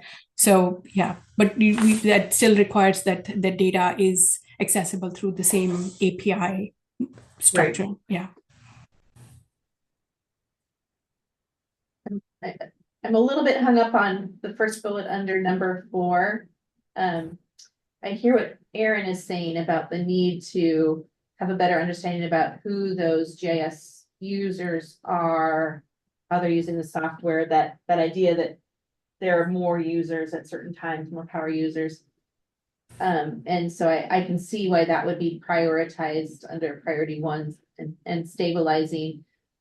But I also see that there's more need for us to think more broadly about the truly non-GIS users and sort of what that minimum is. I appreciated, Deepti, how you described sort of a minimum, but then also what are a pathway for more advanced usage. And to me, that would also fall under transformation or transforming. So yeah. I think a yes and. Yeah, we can build that. So I think I would break that 4 into bullet in 4. In 4, we could enhance that to say what is the minimum capacity or skills in 4, and then take into 12 and add that is building more redundancy and operational efficiency, like give a continuous training for the staff for those non-GIS users. So we can add that bullet, and that's a good feedback. I'll do that. Yeah. That's definitely good feedback. Yeah. Okay. we could do that. And if there are other thoughts and comments after you look at it, we can talk about it. One way that I can help you guys is, and this is what I'm doing right now with California Emergency Services too, is like look at how do you implement this going forward. So been working with them for over a year and a half. Like how do you execute on something like this and revisit it, so we can set you on the right path to initiate that, and then you guys can take it on to move and continue to implement this, right? So that's something I can offer as support to you guys initially to get set off on the right foot for it. That'd be great. Yeah. Okay. DP, I don't know if you have more slides. No, this was my last slide, and this was it. Yeah, and if there are any, sorry, could we go back to the org chart looking slide? Yeah. I also wanted to think, I have two thoughts or questions for the council to think about. One is, this is really a model where we're talking about state agencies. So I think it's important at this point for us to think about the role of the council and where the council fits into this particular model. For example, the council has statutory authority to set those data standards. So, making sure that our data standards workflow that this council has adopted, that work is reflected in this governance model. So for example, when you have a council of state agencies looking at standardizing data, they're using data standards that have been adopted by this council. I think that's something that's important to call attention to. And other roles, other opportunities for the council to be reflected in this governance structure. It's almost like they're outside and inside the box, but Yeah. we already have the governance, the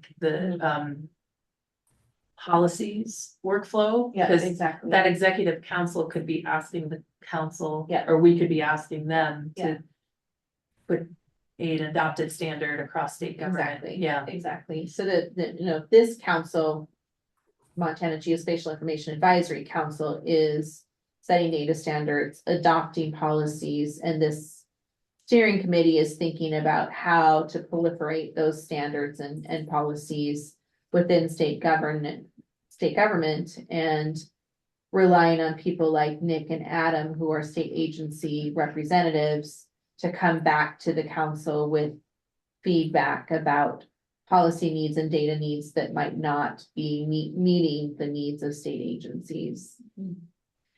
So that's one point I wanted to call out. And then the second point that is occurring to me is whether or not there's opportunity down the road to think about some kind of model like this, that it represents a partnership with MGIAC. I see opportunities for, and forgive me if the MGIAC board is already thinking in this way, and I'm just not aware, but what does this look like both up and down MGIAC's membership? That's just a thought that's on my mind. And I don't know if Eric, that's something you can speak to, or something for us to put in the parking lot for future conversations. Yeah, I mean, I don't, because I know, I sat in on the original presentation of this last summer when we had this. I was there, and I coming at it from a council member's perspective, I look at this and I go, I just wonder if, this is this structure that has the potential to work for state government as a whole, for the geospatial management and work with it. I look at it at the MGIAC membership, you're looking at a group of professionals that are going to be participating in this, particularly if they're state employees. You'll see people participating in this or utilizing the data because they're outside users, be they a state, be they a local government or an engineering company or a surveying company. So I don't know. I'm not certain where MAGIP would fit into it, other than just being a promotional side of And things. maybe I should say it a little bit differently. Maybe MAGIP's not fitting into a state governance model, but and I don't know that governance is even the right word when we think about MAGIP membership. Mm-hmm. But what's on my mind is, how do we benefit local governments who could benefit from the priorities that are outlined here, and how do we engage with our private sector members, et cetera. I'm looking at that executive engagement working group, and I think, those are things that are of interest to the MAGIP board already. So some of that technical alignment and even the accessibility work group, I think, are things that are of interest to the MAGIP board. So more what's on my mind is there benefit in thinking this way for MAGIP community? I think there's a benefit of MAGIP being aware, obviously, as a professional organization being aware, and I think potential to be a sounding board, but also a promotional environment, to get the word out side of things. It's another avenue to share, this is where we're going at the state level, and here's how you can be involved potentially. So the GIS accessibility working group, that was one thing where I was speaking with Matt about it. I was like, feel free to invite outside state members into this group to help provide any kind of input. We've invited other states to provide input. There's some leaders throughout the nation that have had some really good products that we can review and emulate some of the activities that they've done. And then that working group is going to be working with the state of Montana accessibility working group. That's a state group, but that certainly could expand to a greater national. Yeah. So they all nest. Yeah. But I see where you're coming from. Yeah. And from my other viewpoint, I see the governance and the structure here. I see how, if as you move forward with this, I start looking at it as, well, how can this be ported over into, my work supporting Lewis Clark County and the city of Helena, so maybe a smaller version of it is portrayed, in terms of governance, in terms of how we work with our other departments, that level of thing is the potential. So. Yeah. Can I just add one comment on that? What you just had brought up about local government, and this was something came up on the workshop too, Eric. When you were there, you brought it up there in the workshop, and I do remember that. I think one thing that I can suggest is that maybe the MAGIP council, like I know you guys already meet, can meet periodically with the steering committee to see where the direction is going, and be like their advisory board, or be like you said, a promotional group that takes what you guys are doing here, but is also providing input back to this group, saying, hey, this is what the community needs, or this is where we could benefit from these things as well. So it's kind of a two-way aspect to it. Yeah. Okay. It could be more ad hoc in nature as well, because there's going to be things where you don't want to. It's too nebulous to state work where you wouldn't want to dive into it. But there's other things that, when local government has to report geospatial data for state processes, that impacts local government greatly, and ensuring that we have good governance actually reduces their workload. Yeah. So they don't have to report 5 times. Yeah, that's a great point. So the next steps for the GIS Managers Forum is to digest this further. And we plan on discussing in March how we are going to, we're going to give feedback and to the report that was presented to us. And and then kind of start to break down how we want to move forward. And, you know, with the recent move with IT integration, there's a little bit of hesitancies, but I think that there's plenty of work to be done, that we can still move forward as a community without disrupting that workflow. So we might have some sort of update for the April meeting, if not June, for the council. Great. Thank you, Deepti. Thank you, DP. Thank Are you. there other questions or feedback from other council members we haven't heard from? Deepti, we need to talk offline and I think we could make a deal. All we need to do is take off state of Montana and put federal government. And we've got a plan and we're there. So maybe we could get a discount on your work. Help us out on that. Yes, so please, you can, if you want to have conversations, you reach out to Erin about state of Montana. But if you want to just talk about governance process overall, feel free to reach out to me. I'll be happy to discuss it with you guys. If you want to just take this model and say, hey, let's just tweak this deeply for what we need, happy to help you. Okay, sounds like a plan. All right. Thank you, everyone. Thank you. Thanks, Deepti. Thank you. Bye. Council members, let's go ahead and take a quick break. I have 11:02. Let's try to be back by 11:10, please.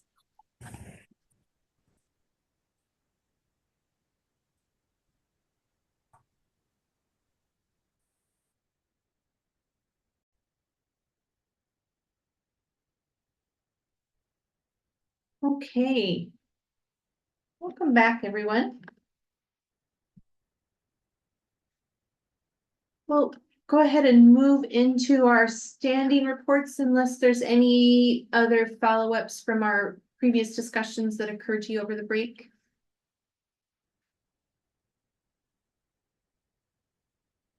Go ahead and open up that dashboard. We actually have our second quarter financial report available for the council. I wanted to draw your attention to that account balance. So that's through December, the end of the second quarter of our fiscal year. And you can see that revenues are continuing to come in. We had that increase in October to the fee. So we're really pleased to see how that revenue is coming in. Again, it just gives us continued confidence that we made the right decisions when we had to make some cuts, but that we're well positioned to start moving forward again with the grant program and other priorities. In general, spending is a little under where we would anticipate at this point in the fiscal year, roughly 50% of the way through the fiscal year. Our overall spending is 21%. Part of that, of course, is because of that, what we've labeled hollow authority, the spending authority that was granted to us by the legislature, but without cash to actually budget for. So we've just budgeted that at zero.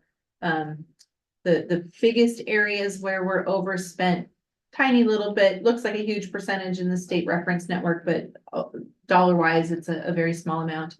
And then as I mentioned previously, we're overspent in what we budgeted for the council.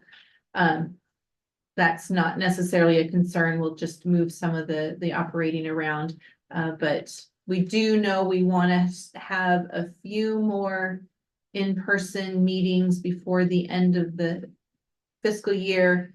And then this will help us inform how we want to budget for the council activities in next year.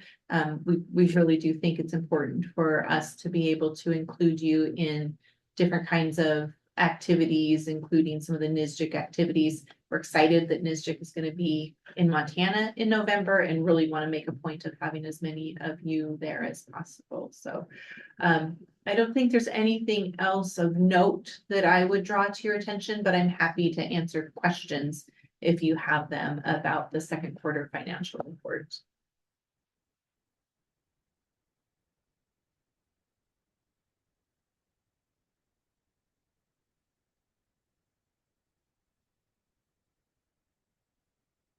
Okay, you want to talk about collections? Yeah. Well, you have the dashboards linked, and you know that is frequently updated, so I invite you all to take a look at it. Can you open up the dashboard, please? It's in the agenda.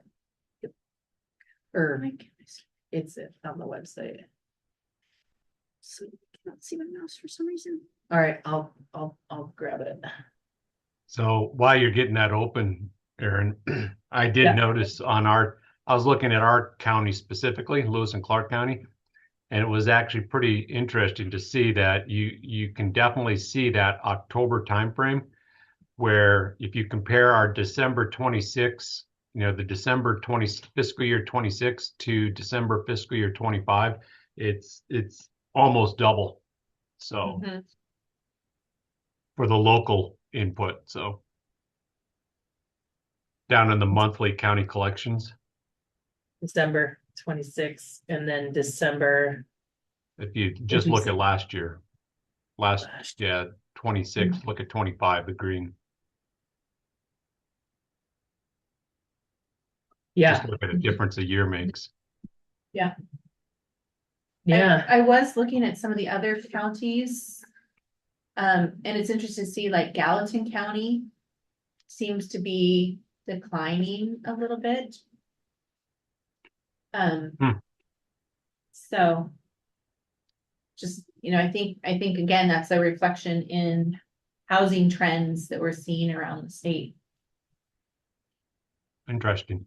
Still higher than last year, but yeah. Anyway, this dashboard is just fascinating. Yeah. To continue to watch. Yeah.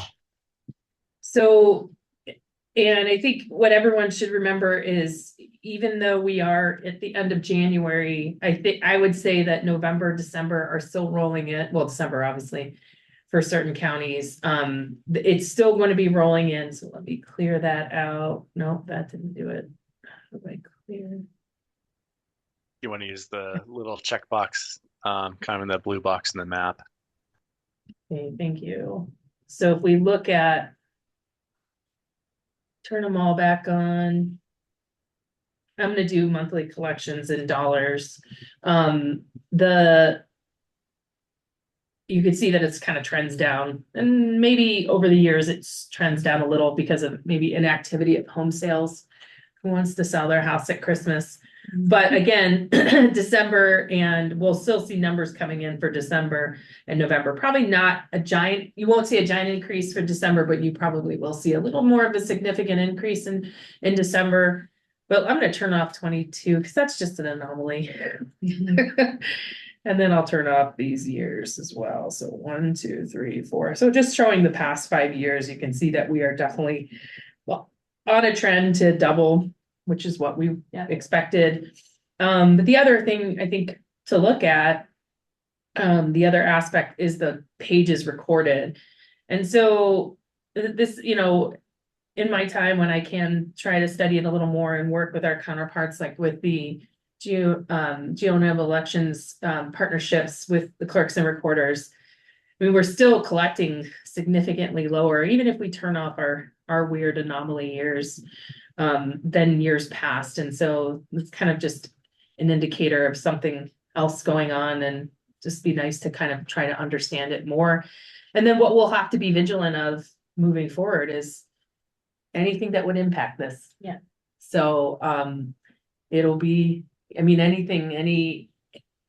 what was it? It was the Family Transfer Deed Act that we believe impacted this a few years ago. Yeah. Yeah. So Yeah. continuing to monitor it and with our partners in local government, because it significantly impacts them as well.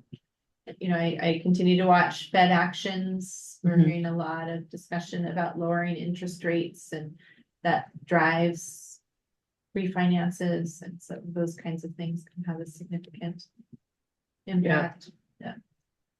Yeah, so it's still in the mix, but I think if we about halfway through, we could potentially predict it's going to double. Yeah, so yeah, if all things stay the same, which they never do. They never do. As much as we want that. That's right. And then I'll just jump into the report. Okay, any quick questions before Aaron jumps into the coordination report? Okay.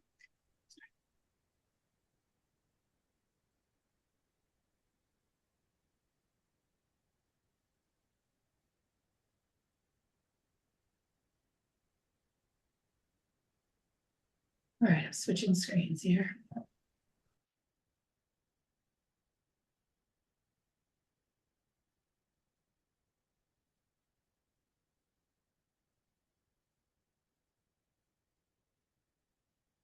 There's a significant delay with my computer. Interesting, yeah. Okay, all right, so I wanted to kind of touch base, and we just went over this, but just wanted to highlight how things were moving and that things are looking really great for collections. We just went over this. Just also wanted to highlight, I think it's important to know the amount of information requests we get. And this is for year to date, so fiscal year to date, and I'm sorry I did not put that in the slide. I'll edit that later. And because through our strategic planning process and some of the goals that we've achieved is we've centralized all of our support into what we call GeoSupport. We've adopted a new technology. We are probably like a year and a half into maintenance year, and I think it's working really well. And we've worked really hard to get where we need to be. The next big step, and now go into this with the strategic planning process, is creating the knowledge bases. And so if you ever wondered, how often we're getting asked questions, whether it's tech support for cadastral or just kind of trying to understand, who needs information, or who wants to know a workflow, or who needs access to imagery, we track all that extremely high level so we can give the best customer experience possible. We've got a lot of web requests, a lot of phone still. Other is interesting. I'm not sure what other is. Matt's on the call. I might call him out here in a minute. Still getting a lot of emails. We're trying to refocus everyone through the system, but old habits die hard, and people know that they can call me or grab me and ask me for something. And so we tried to make sure we're entering all our requests for information. So we just have a really good understanding of what people need. If we're not addressing a problem well, and the same question keeps coming up, how we can address that. So making better data-driven decisions based on what we're gathering from our support requests that are coming in. Matt, can you define what other is? I think that's coming in. I believe that may be coming in from Next Gen 911 stuff that Bob Cochran is doing, and I think he's classifying his cases as that. I'm gonna have to verify that further, but I believe that's where that's coming from. Yeah, that would make sense. So we're starting to integrate it into certain data initiatives, and I think we'll start to see that go up greatly as well. This is just a reminder. We had some successful negotiations. The ESRI agreements were signed back in October, and now we're working through the process of implementing those new contracts. And there's a big shift in the way that ESRI has implemented their software, and there's new user models that we now have access to as states employees, and we're starting to implement that and provide governance best practices for implementation, and ensuring that as we implement these new roles through new systems, that we are kind of covering our bases with governance as well. Accessibility, I've got Matt and Nick on the line who are both working on this, but we were able to kick off a geospatial accessibility working group through the GIS Managers Forum. And over the past few months, they created a working group. They have a task list set to meet some of the Section 508 compliance, or to meet the deadline, which is in April, for Section 508 compliance. And we just took action to basically to move forward with a ESRI Enterprise Advantage Program activity, which is part of our contract, to complete an accessibility review. And basically what that will do kind of consider it a train the trainer. We'll walk through some tools that Esri provides with assessments for our UI UX and other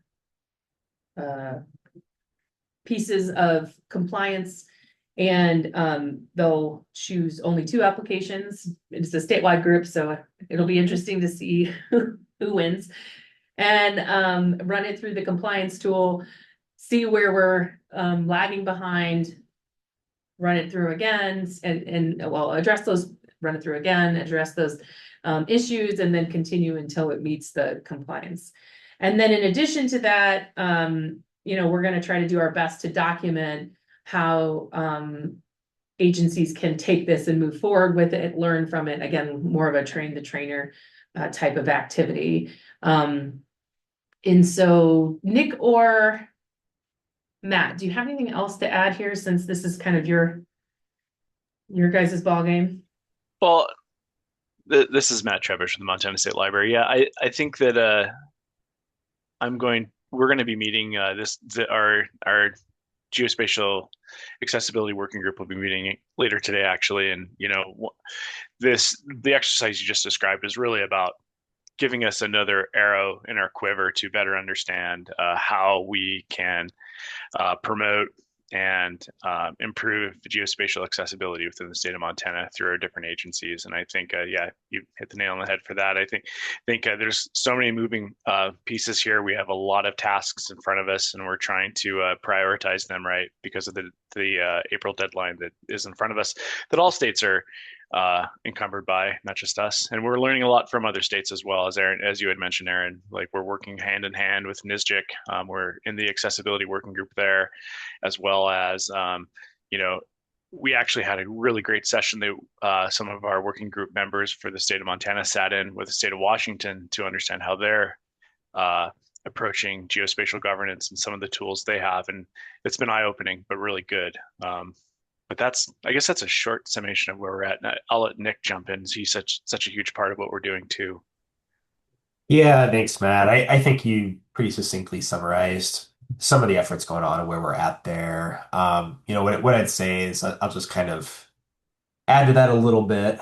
You know, we're continuing to drive at sort of that, what I'll call the nuances between, you know, the expected compliance under 508 and what we can practically achieve by April. And I think the elephant in the room is, you know, we're all heavily leveraged by the Esri platform. And so kind of understanding what is achievable and what's practical in that environment, and where we'll have to just kind of continue pushing Esri in the long run to provide solutions for 508 accessibility. So we're looking to bring clarity there. We're starting to have those conversations and really get into the nitty-gritty around what that looks like, and where we can set agencies up for success and just provide some resources there that they can kind of cut and paste and apply across the state there to quickly get in compliance, or at least determine a remediation path going forward.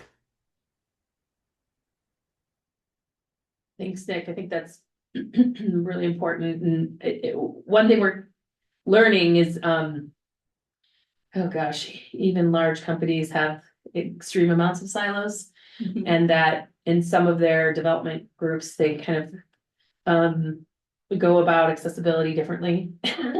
So understanding how that works, and then advocating from our side of things to large companies like Esri, you know, like we need to see things across the board, and commonalities across some of the platforms and their development teams, because that was brought up with the Department of Environmental Quality at our October planning session meetings, that they saw that pattern, and so it brought about a really great discussion, and I guess more marching orders for us as states for advocacy, and then for us when we go to these bigger meetings like the Dev Summit or the UC, how we can talk about what we need from their development teams.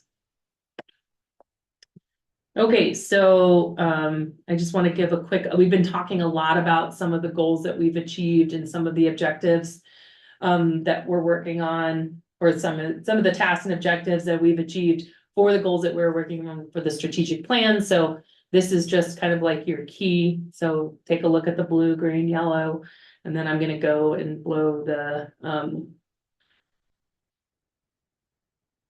worksheet up so you can see it. I think one thing that we've realized, and something that Troy had hinted at earlier, is, and I think it's good feedback to give back to the to AppGeo, is that some of these some of these tasks are taking a lot longer than we had expected. It's just a lot of work, and so that's why you see 3 in progress but yellow. We're cautiously in progress, and so there are things that just have not been completed yet, or we're a little far behind on, whether it be technology, whether it would just be timing and other things going on. But there's a lot of green on the right, and I'm happy about that. And so we continue to make major waves. Nothing really major has been completed that like really steps up. I think that I want to call out, just we continue moving the dial forward. There's a lot of work that still needs to be done. Some of these were in maintenance mode. So if you take a look at number, let's see, number 2, progress, basically restructuring communication pathways and better understanding, let's see, restructuring web content. We've done a lot of work. It just has not been published yet. Defining audiences, and so 2.1, 2.2, that again, a lot of work went into that. We implemented a new technology with ServiceNow. We basically rechanged workflows on how staff address issues to be as efficient as possible. And so there's been a lot of really great work that's been done.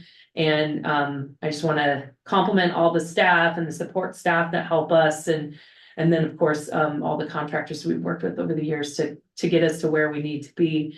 And so I'm really happy with where we're at. A little far behind, but you know, this is our own ballgame. And we have to be able to pivot when government closes or we face our own challenges.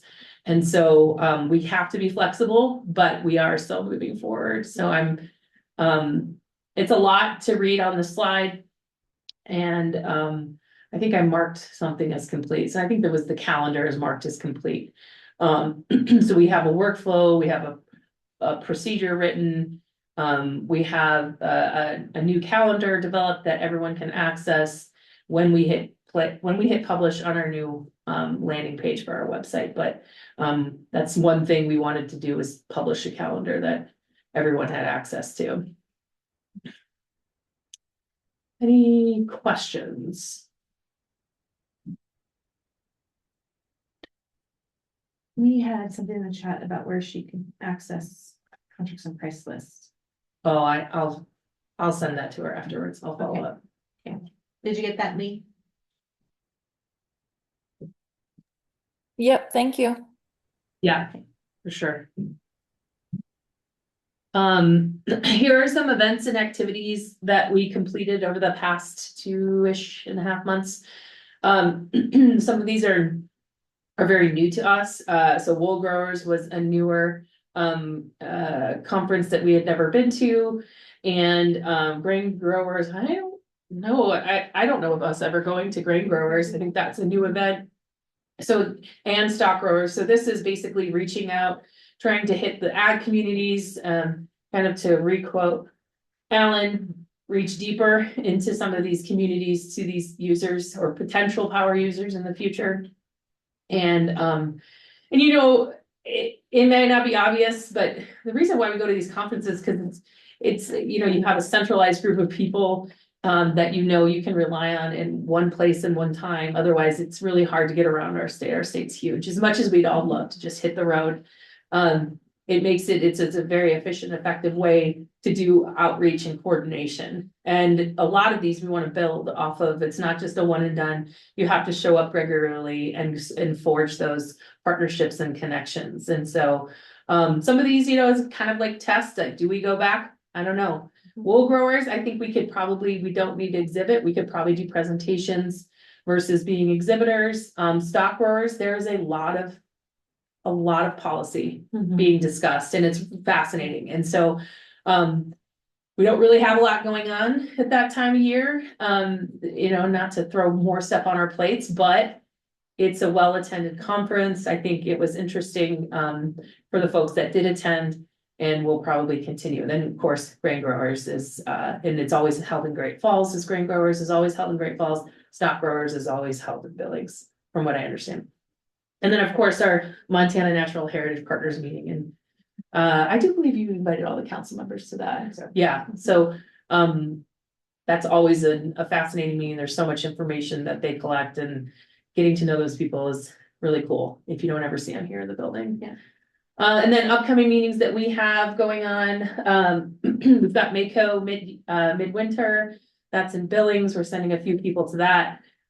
See, there's a lot of overlap, so we have this like very short busy window in February, and then the other very maybe larger busy window is in September and October and November in the fall. But we've got NISJIC, where Jenny, Evan, and I will be attending NISJIC, and election administrators, which is here in town. It's at the new Montana Heritage Center. And we'll be able to work with our partners there and basically kind of just be the, like a doctor's office, being able to provide questions for our election partners. We've got Megan Burns and Troy Blanford headed to the Montana Floodplain Managers Conference in Great Falls. Registered land surveyors, which we'll be supporting with a workshop. Joe, we're going to do a workshop on LiDAR and elevation. Troy is putting that together, and then of course a presentation. So we're happy to join you all in Bozeman in March. And then we've got a few folks going to the Dev Summit.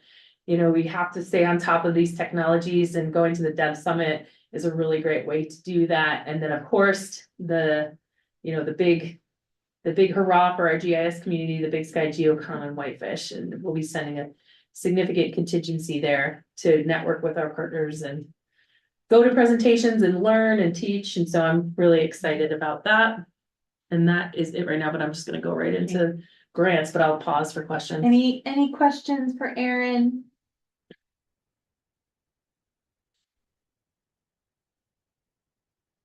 Okay, cool. Ignore the be back. Mhm. And so the grant program is underway. Sean is he's doing some intense scoring this week for some other process, and so he's unable to join us. But I wanted to relay the subcommittee members and thank you all for being on the subcommittee. We've got Alan Armstrong, Maureen Sealander, Valentine Hoff, and Eric Spangenberg.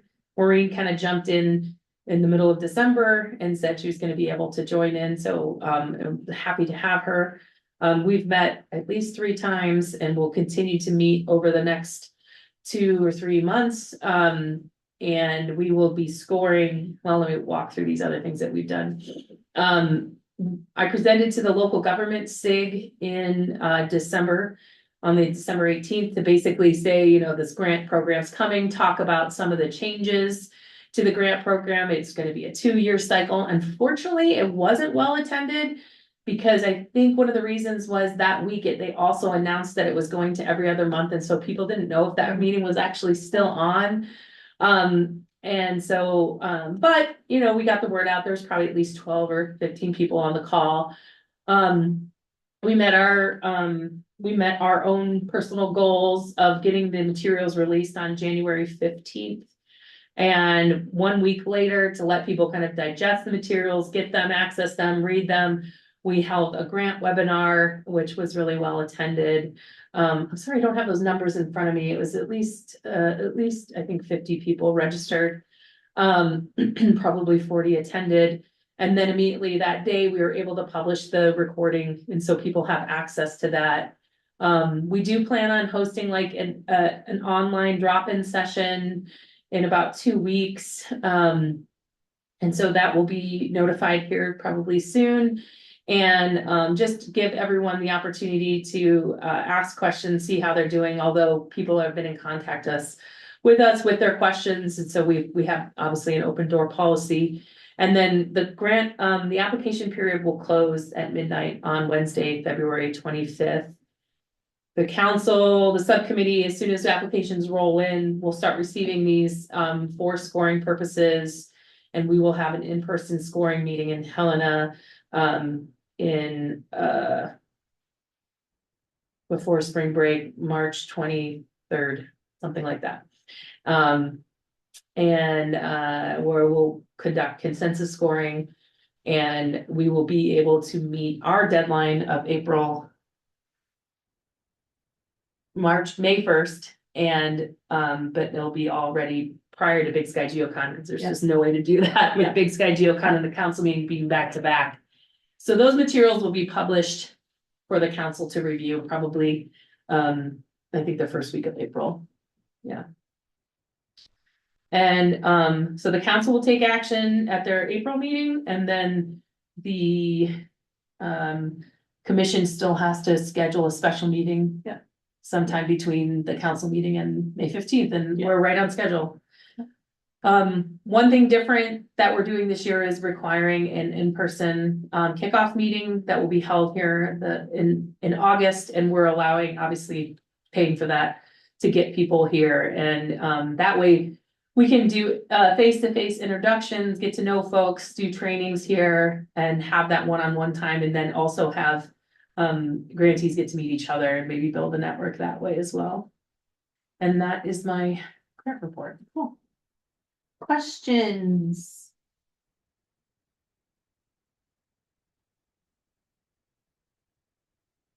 Great to be able to do this again. Yeah. It'll be interesting. Oh, thanks, Matt. 53 attendees. That's great. For registrants. Super.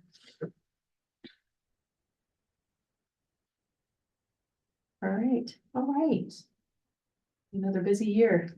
Yes, it will. Yeah, and it'll be really interesting to see how the 2-year biennium cycle changes the nature of the work. Yeah. All right. Let's move on to council member updates. Any council members have updates to share? I think Eric's first on the list. Yeah, I can do it's just a quick short update. I'm just going to reiterate everything that Aaron kind of touched on already. The big thing coming up, of course, is Montana Big Sky GeoCon up in Whitefish, Grouse Mountain Resort. Keynote speaker John Nelson, and he's also going to be hosting and putting on a couple workshops. If you go to the MAGIP website and go to their Big Sky GeoCon, you'll see the workshop schedule, and the descriptions for those are already posted. This is actually a relatively new thing, having those posted before people get to register. So that's actually pretty fun seeing that done. And also, speaking of registration, registration is now also open for the conference. So you get early bird registration, ends March 13th. And then there's a middle rate that ends the 19th or the 29th, I mean, and then a late rate after March 29th. So if you're thinking of attending, take an opportunity and get in now with the early bird registration. So the conference, they are still looking for presentations, I believe, although I think that did close last Friday. I haven't noticed if they did another reopening for call for presentations or not. I know they focused a lot on the workshop schedules and everything being done for that. So it's looking like it's going to be a good event. I'll be heading up there Tuesday morning and then leaving Thursday. So in terms of my attendance up there, if we're needing anything, so from council's side or viewpoint. Another thing, elections, they haven't noted anything yet, but there are elections coming up. Give me a moment to grab my notes.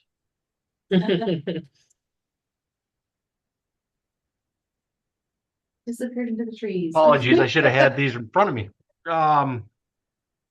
There are positions up for re-elections in 26. Is going to be the vice president,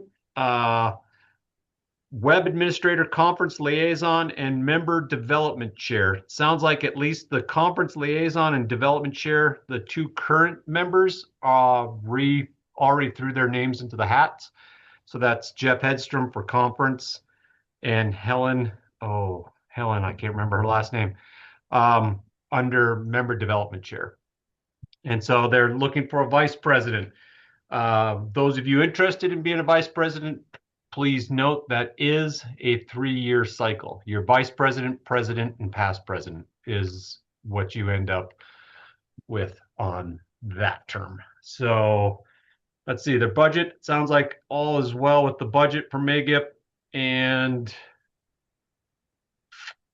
I think Great Falls GeoCon, they're looking at Great Falls for next year's conference. So for GeoCon for next year. So that would be the April 27 timeframe. So April 27th next year, you said? yeah. So this year we're up in the Flathead. Sounds like they're looking at the Great Falls area for the 27th conference. So They do have the dates. I did get those. Okay. And it's the week of April 12th. Okay. April 12th. Yep.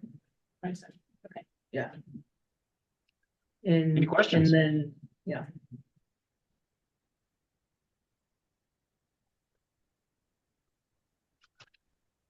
And I'll just give a heads up at about 10 after 12, I'm going to have to sign off. So I have to get over to Carol. So. Okay. Great. Thanks so much, Eric. Sure. Other council members.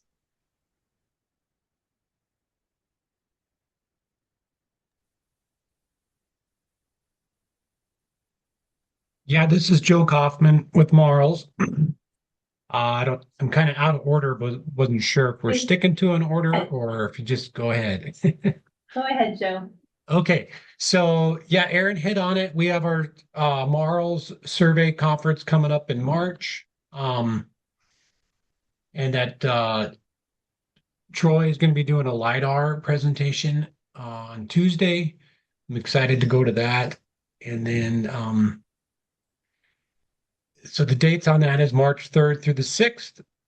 The other thing in a brief, Marls did, we actually invested in a new website for Marls. And on this new website, you can register as a member, you can register for our conference. It's a brand new website and a lot more user-friendly. So if you guys want to check that out, that would be great. Cool. Other than that, that's all I have. Great. Looks good. I haven't clicked on your website in a while. I have Yeah. recently though. It does look great, Joe. Yeah. Cool, thank great. you. Next. Any other council members updates? Yeah, I had one from local government. With the recent push with DOR acquiring the aerial imagery from, oh wow, and of course I don't have my notes in front of me, so I cannot remember the company name that they went with. Eagleview. Was it Eagleview? I believe so. Okay, that's what I was thinking, but I'm like, oh, is that right? I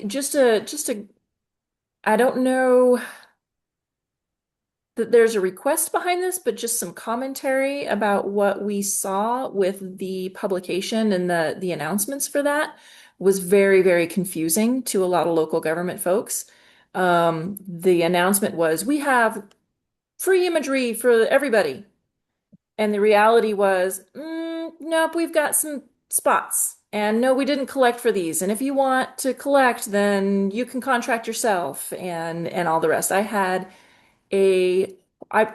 no fewer than 10 emails from city staff and a couple of other local government folks in my inbox saying, oh my gosh, we're getting free imagery. No.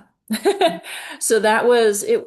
So again, it's not necessarily the council's purview or the library's purview, but I'm not sure if the library got some feedback on that as well, that as far as the local government goes, and some of my folks, there was a lot of confusion around that, and there's still confusion over if and how we leverage more acquisition through that platform.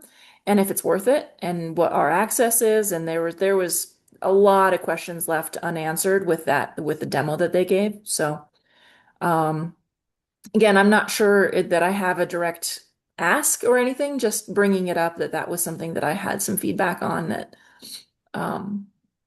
I got from my folks. Thank you, Lee. Yeah. Something I want to learn a little bit more about. I appreciate that feedback. So the only thing I have, this is Maureen, is Aaron already covered, so I wasn't going to cover it again, but the Mako Midwinter Conference is February 15th to the 18th in Billings. That's the Montana Association of Counties. Great. Thanks, Marie. Valentine? Got a short update only. Couple of changes here at the university. We get a new president here at some point. Yeah, Our president stepped down. Yeah. So that doesn't affect things too much, but this previous president, he was pretty data driven. So we'll see what the next one does, if he is as she is as data driven as Botner was. One thing I just got was a report on how many degrees have been awarded. And there was one master's degree awarded in geography last year at the University of Montana. So it's a very low number currently.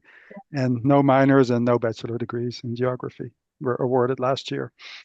Let's see. Been working with Troy a little bit. At least some of our grad students have been getting a bunch of LiDAR data. So that's been exciting. Appreciate the great service there. Got a hard drive full of stuff, and that will support at least 3 graduate students here. Been working with a new professor at MSU a little bit on some spatial data collection, and she has some questions about. She's new to Montana, so I've been helping her out. And let's see what else. I'm excited to be on the subcommittee for the grant review. So thanks for having me on that. Thanks, Valentine. That's all. Thank you. I'll go with the federal perspective. Speaking of college presidents, did MSU get a new president like in the last year? Crisato is not there anymore, right? Yeah, Brock Tessman. Yeah, Brock. Yeah, he just started. Oh, I feel bad. She didn't get a chance to witness the national championship. Oh, she was there. I saw. Oh, was she? Oh, good. Oh, yeah. Okay, so from a federal standpoint, I'm still working on my list, and I do reach out to everybody before council meeting to see if there's any input from federal folks. So still working on that group. I will reach out to them and see if we can do some recruiting for working groups and folks that could participate on that. And then if I do get a chance to come up to the GeoCon, which I'm hoping I can, I'll try and rally some more federal participation on that level as well. Federal's under a lot of change, as you know. We've reorganized the wildland fire service completely. There's been talk of reorganizing a lot of the GIS components because we do duplicate across a lot of our agencies, and the response time to Washington is not as what they hoped. So there might be some change coming there. I guess we'll just wait and see. I am still trying to rally more, statewide participation from our federal folks, at least to GeoCon, since we don't really have any federal offices up there. Probably won't get many people to Whitefish unless they just want a vacation. But Great Falls is probably a good one for next year. Certainly Billings, we ought to be able to get more folks if we come down here at any time for federal participation. So I keep beating that drum as much as I can among our folks to get them involved. I do send a lot of the news around to them, just forwarded emails from Magip and stuff from Eric Pimpler and tech tips things, just to kind of keep them in the loop, see if they want to join the listserv and such. With the Marls conference, it would be great if we could get some of our surveyors in that conference or participating in that. We've got a pretty good cadastral group here, and I think they've participated in the past. So Joe, if you want to send anything my way, I'd be happy to kind of see if I could get some participation from those folks out of our office here. Sure. Yeah, that's about it from the federal level. Just stay tuned for more updates from us or changes in our world. So again, our number one focus here is kind of like what you guys are doing too, is get back to basics, good quality data. If it's data that comes from the state library, we're fine to help participate or promote that as the one source. I know with our cadastral work that we're doing with the parcel fabric, everything resides at the state library, and that works fine for now. We've still got some issues moving that into enterprise, but that's the basis for a lot of our other data layers is that good cadastral parcel fabric. So we're really happy to keep participating in that. I will offer again that, at the federal level, if you need more licenses or want to come under our umbrella, I think that's perfectly acceptable. I think Utah does some of that joint participation between federal and state on parcel fabric work. So that invitation's always open. I know you may not want to put a lot of eggs into the federal basket, and I understand, but we do have a pretty robust license system or agreement with Esri, so that just might be an option if you're looking at cutting costs or anything like that at the state library. So yeah, that's about it from us. Great. Thanks, Alan. Let's see. Anyone else? Nick or Adam?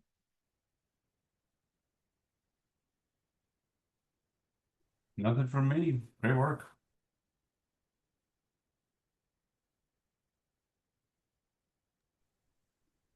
Yeah, no significant update from DNRC right now. I think everybody is aware, or at least if you're tangentially connected to state government, you're aware. There's a large IT reorganization going on right now, so we're navigating that a bit internally as it does impact GIS and DNRC at least indirectly there. So probably the only real update from us right now. So slight reorganization going on.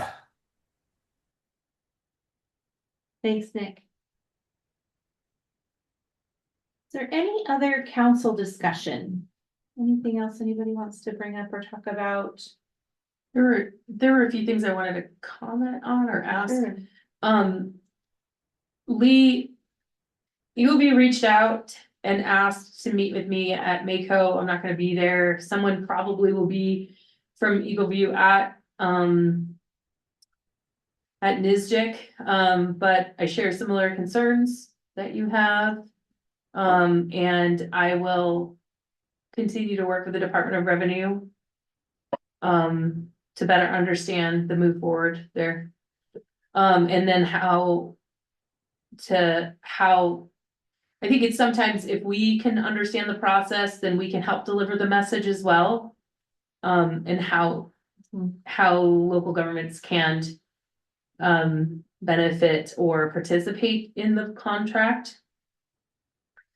And then the other thing I wanted to bring up with local government and Eric is that I know that message went out that Andrew was going to reduce the number of special interest group meetings. I think it was because he potentially didn't have the time. I think the interest is there, and I would just maybe throw it back to you guys to say it's a good working group, and I don't think it should go to every other month, but I understand it's based on volunteering, and so if we could try to find someone else to help host it every other month, I think that would be really great. It's our direct line to local governments here, geospatial direct line, outside of contacting them directly, but it's where we can present, and we usually have at least, I don't know, 3 to 5 staff on that call helping support it, and we're doing presentations, and it's just really important with coordination.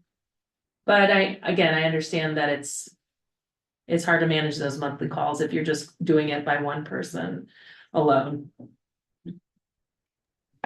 Yeah. And then go ahead. We can talk about that. There's also another thing is that, outside of year 3 or 5 staff, there was maybe 4 other, there were during the summer months, some of those SIG meetings were light in attendance. Oh, okay. So So there is a little bit of that as well in terms of yeah. So, but yeah, I mean, we can visit with Andrew up in Big Sky, up in Whitefish. Yeah. Maybe. Well, maybe we just look at the calendar because, maybe Andrew wasn't thinking about the grant program, but I got on the calendar for December. Grant program would have been in January. It would be good. It would have been another good time to continue the discussion about grants with local governments. Through February as well. So, and then just some of the other data initiatives we've got going on. Maybe we, lighten it up in the summer months. That makes sense to me. Yeah. Okay. And then how we just reinvigorate interest, because it's a good group.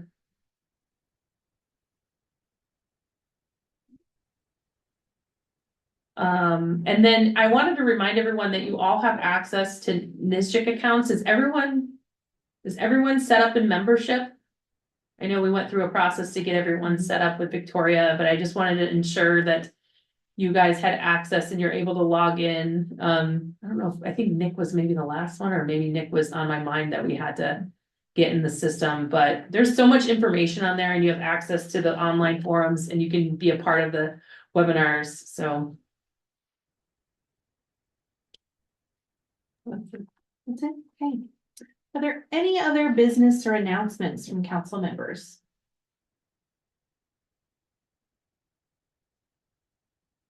Is there any public comment? Is there any public comment? Okay. Our next council meeting you've heard is April 23rd. The primary order of business will be the recommendations from the grant subcommittee for the FY27, FY28 grant cycle. A few other items that I made note of for that council meeting. We'll have a recap of the NGIAC mid-year conference. I think we can debrief from the Big Sky GeoCon and the panel that we had there. We may have some follow-up from the governance discussion that may also happen in May, and then continue to update you on some of our strategic goals.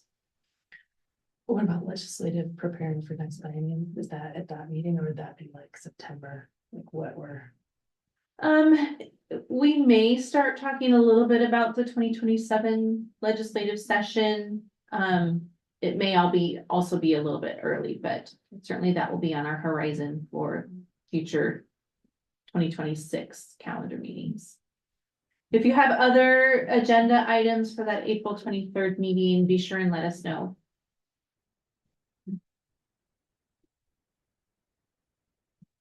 All right, everyone. Thank you for your time. It was great to see all of you. I look forward to seeing you all in Whitefish in a couple of months. The meeting's adjourned. Thank you. Thank you. Thanks. Thank you. See you. Thank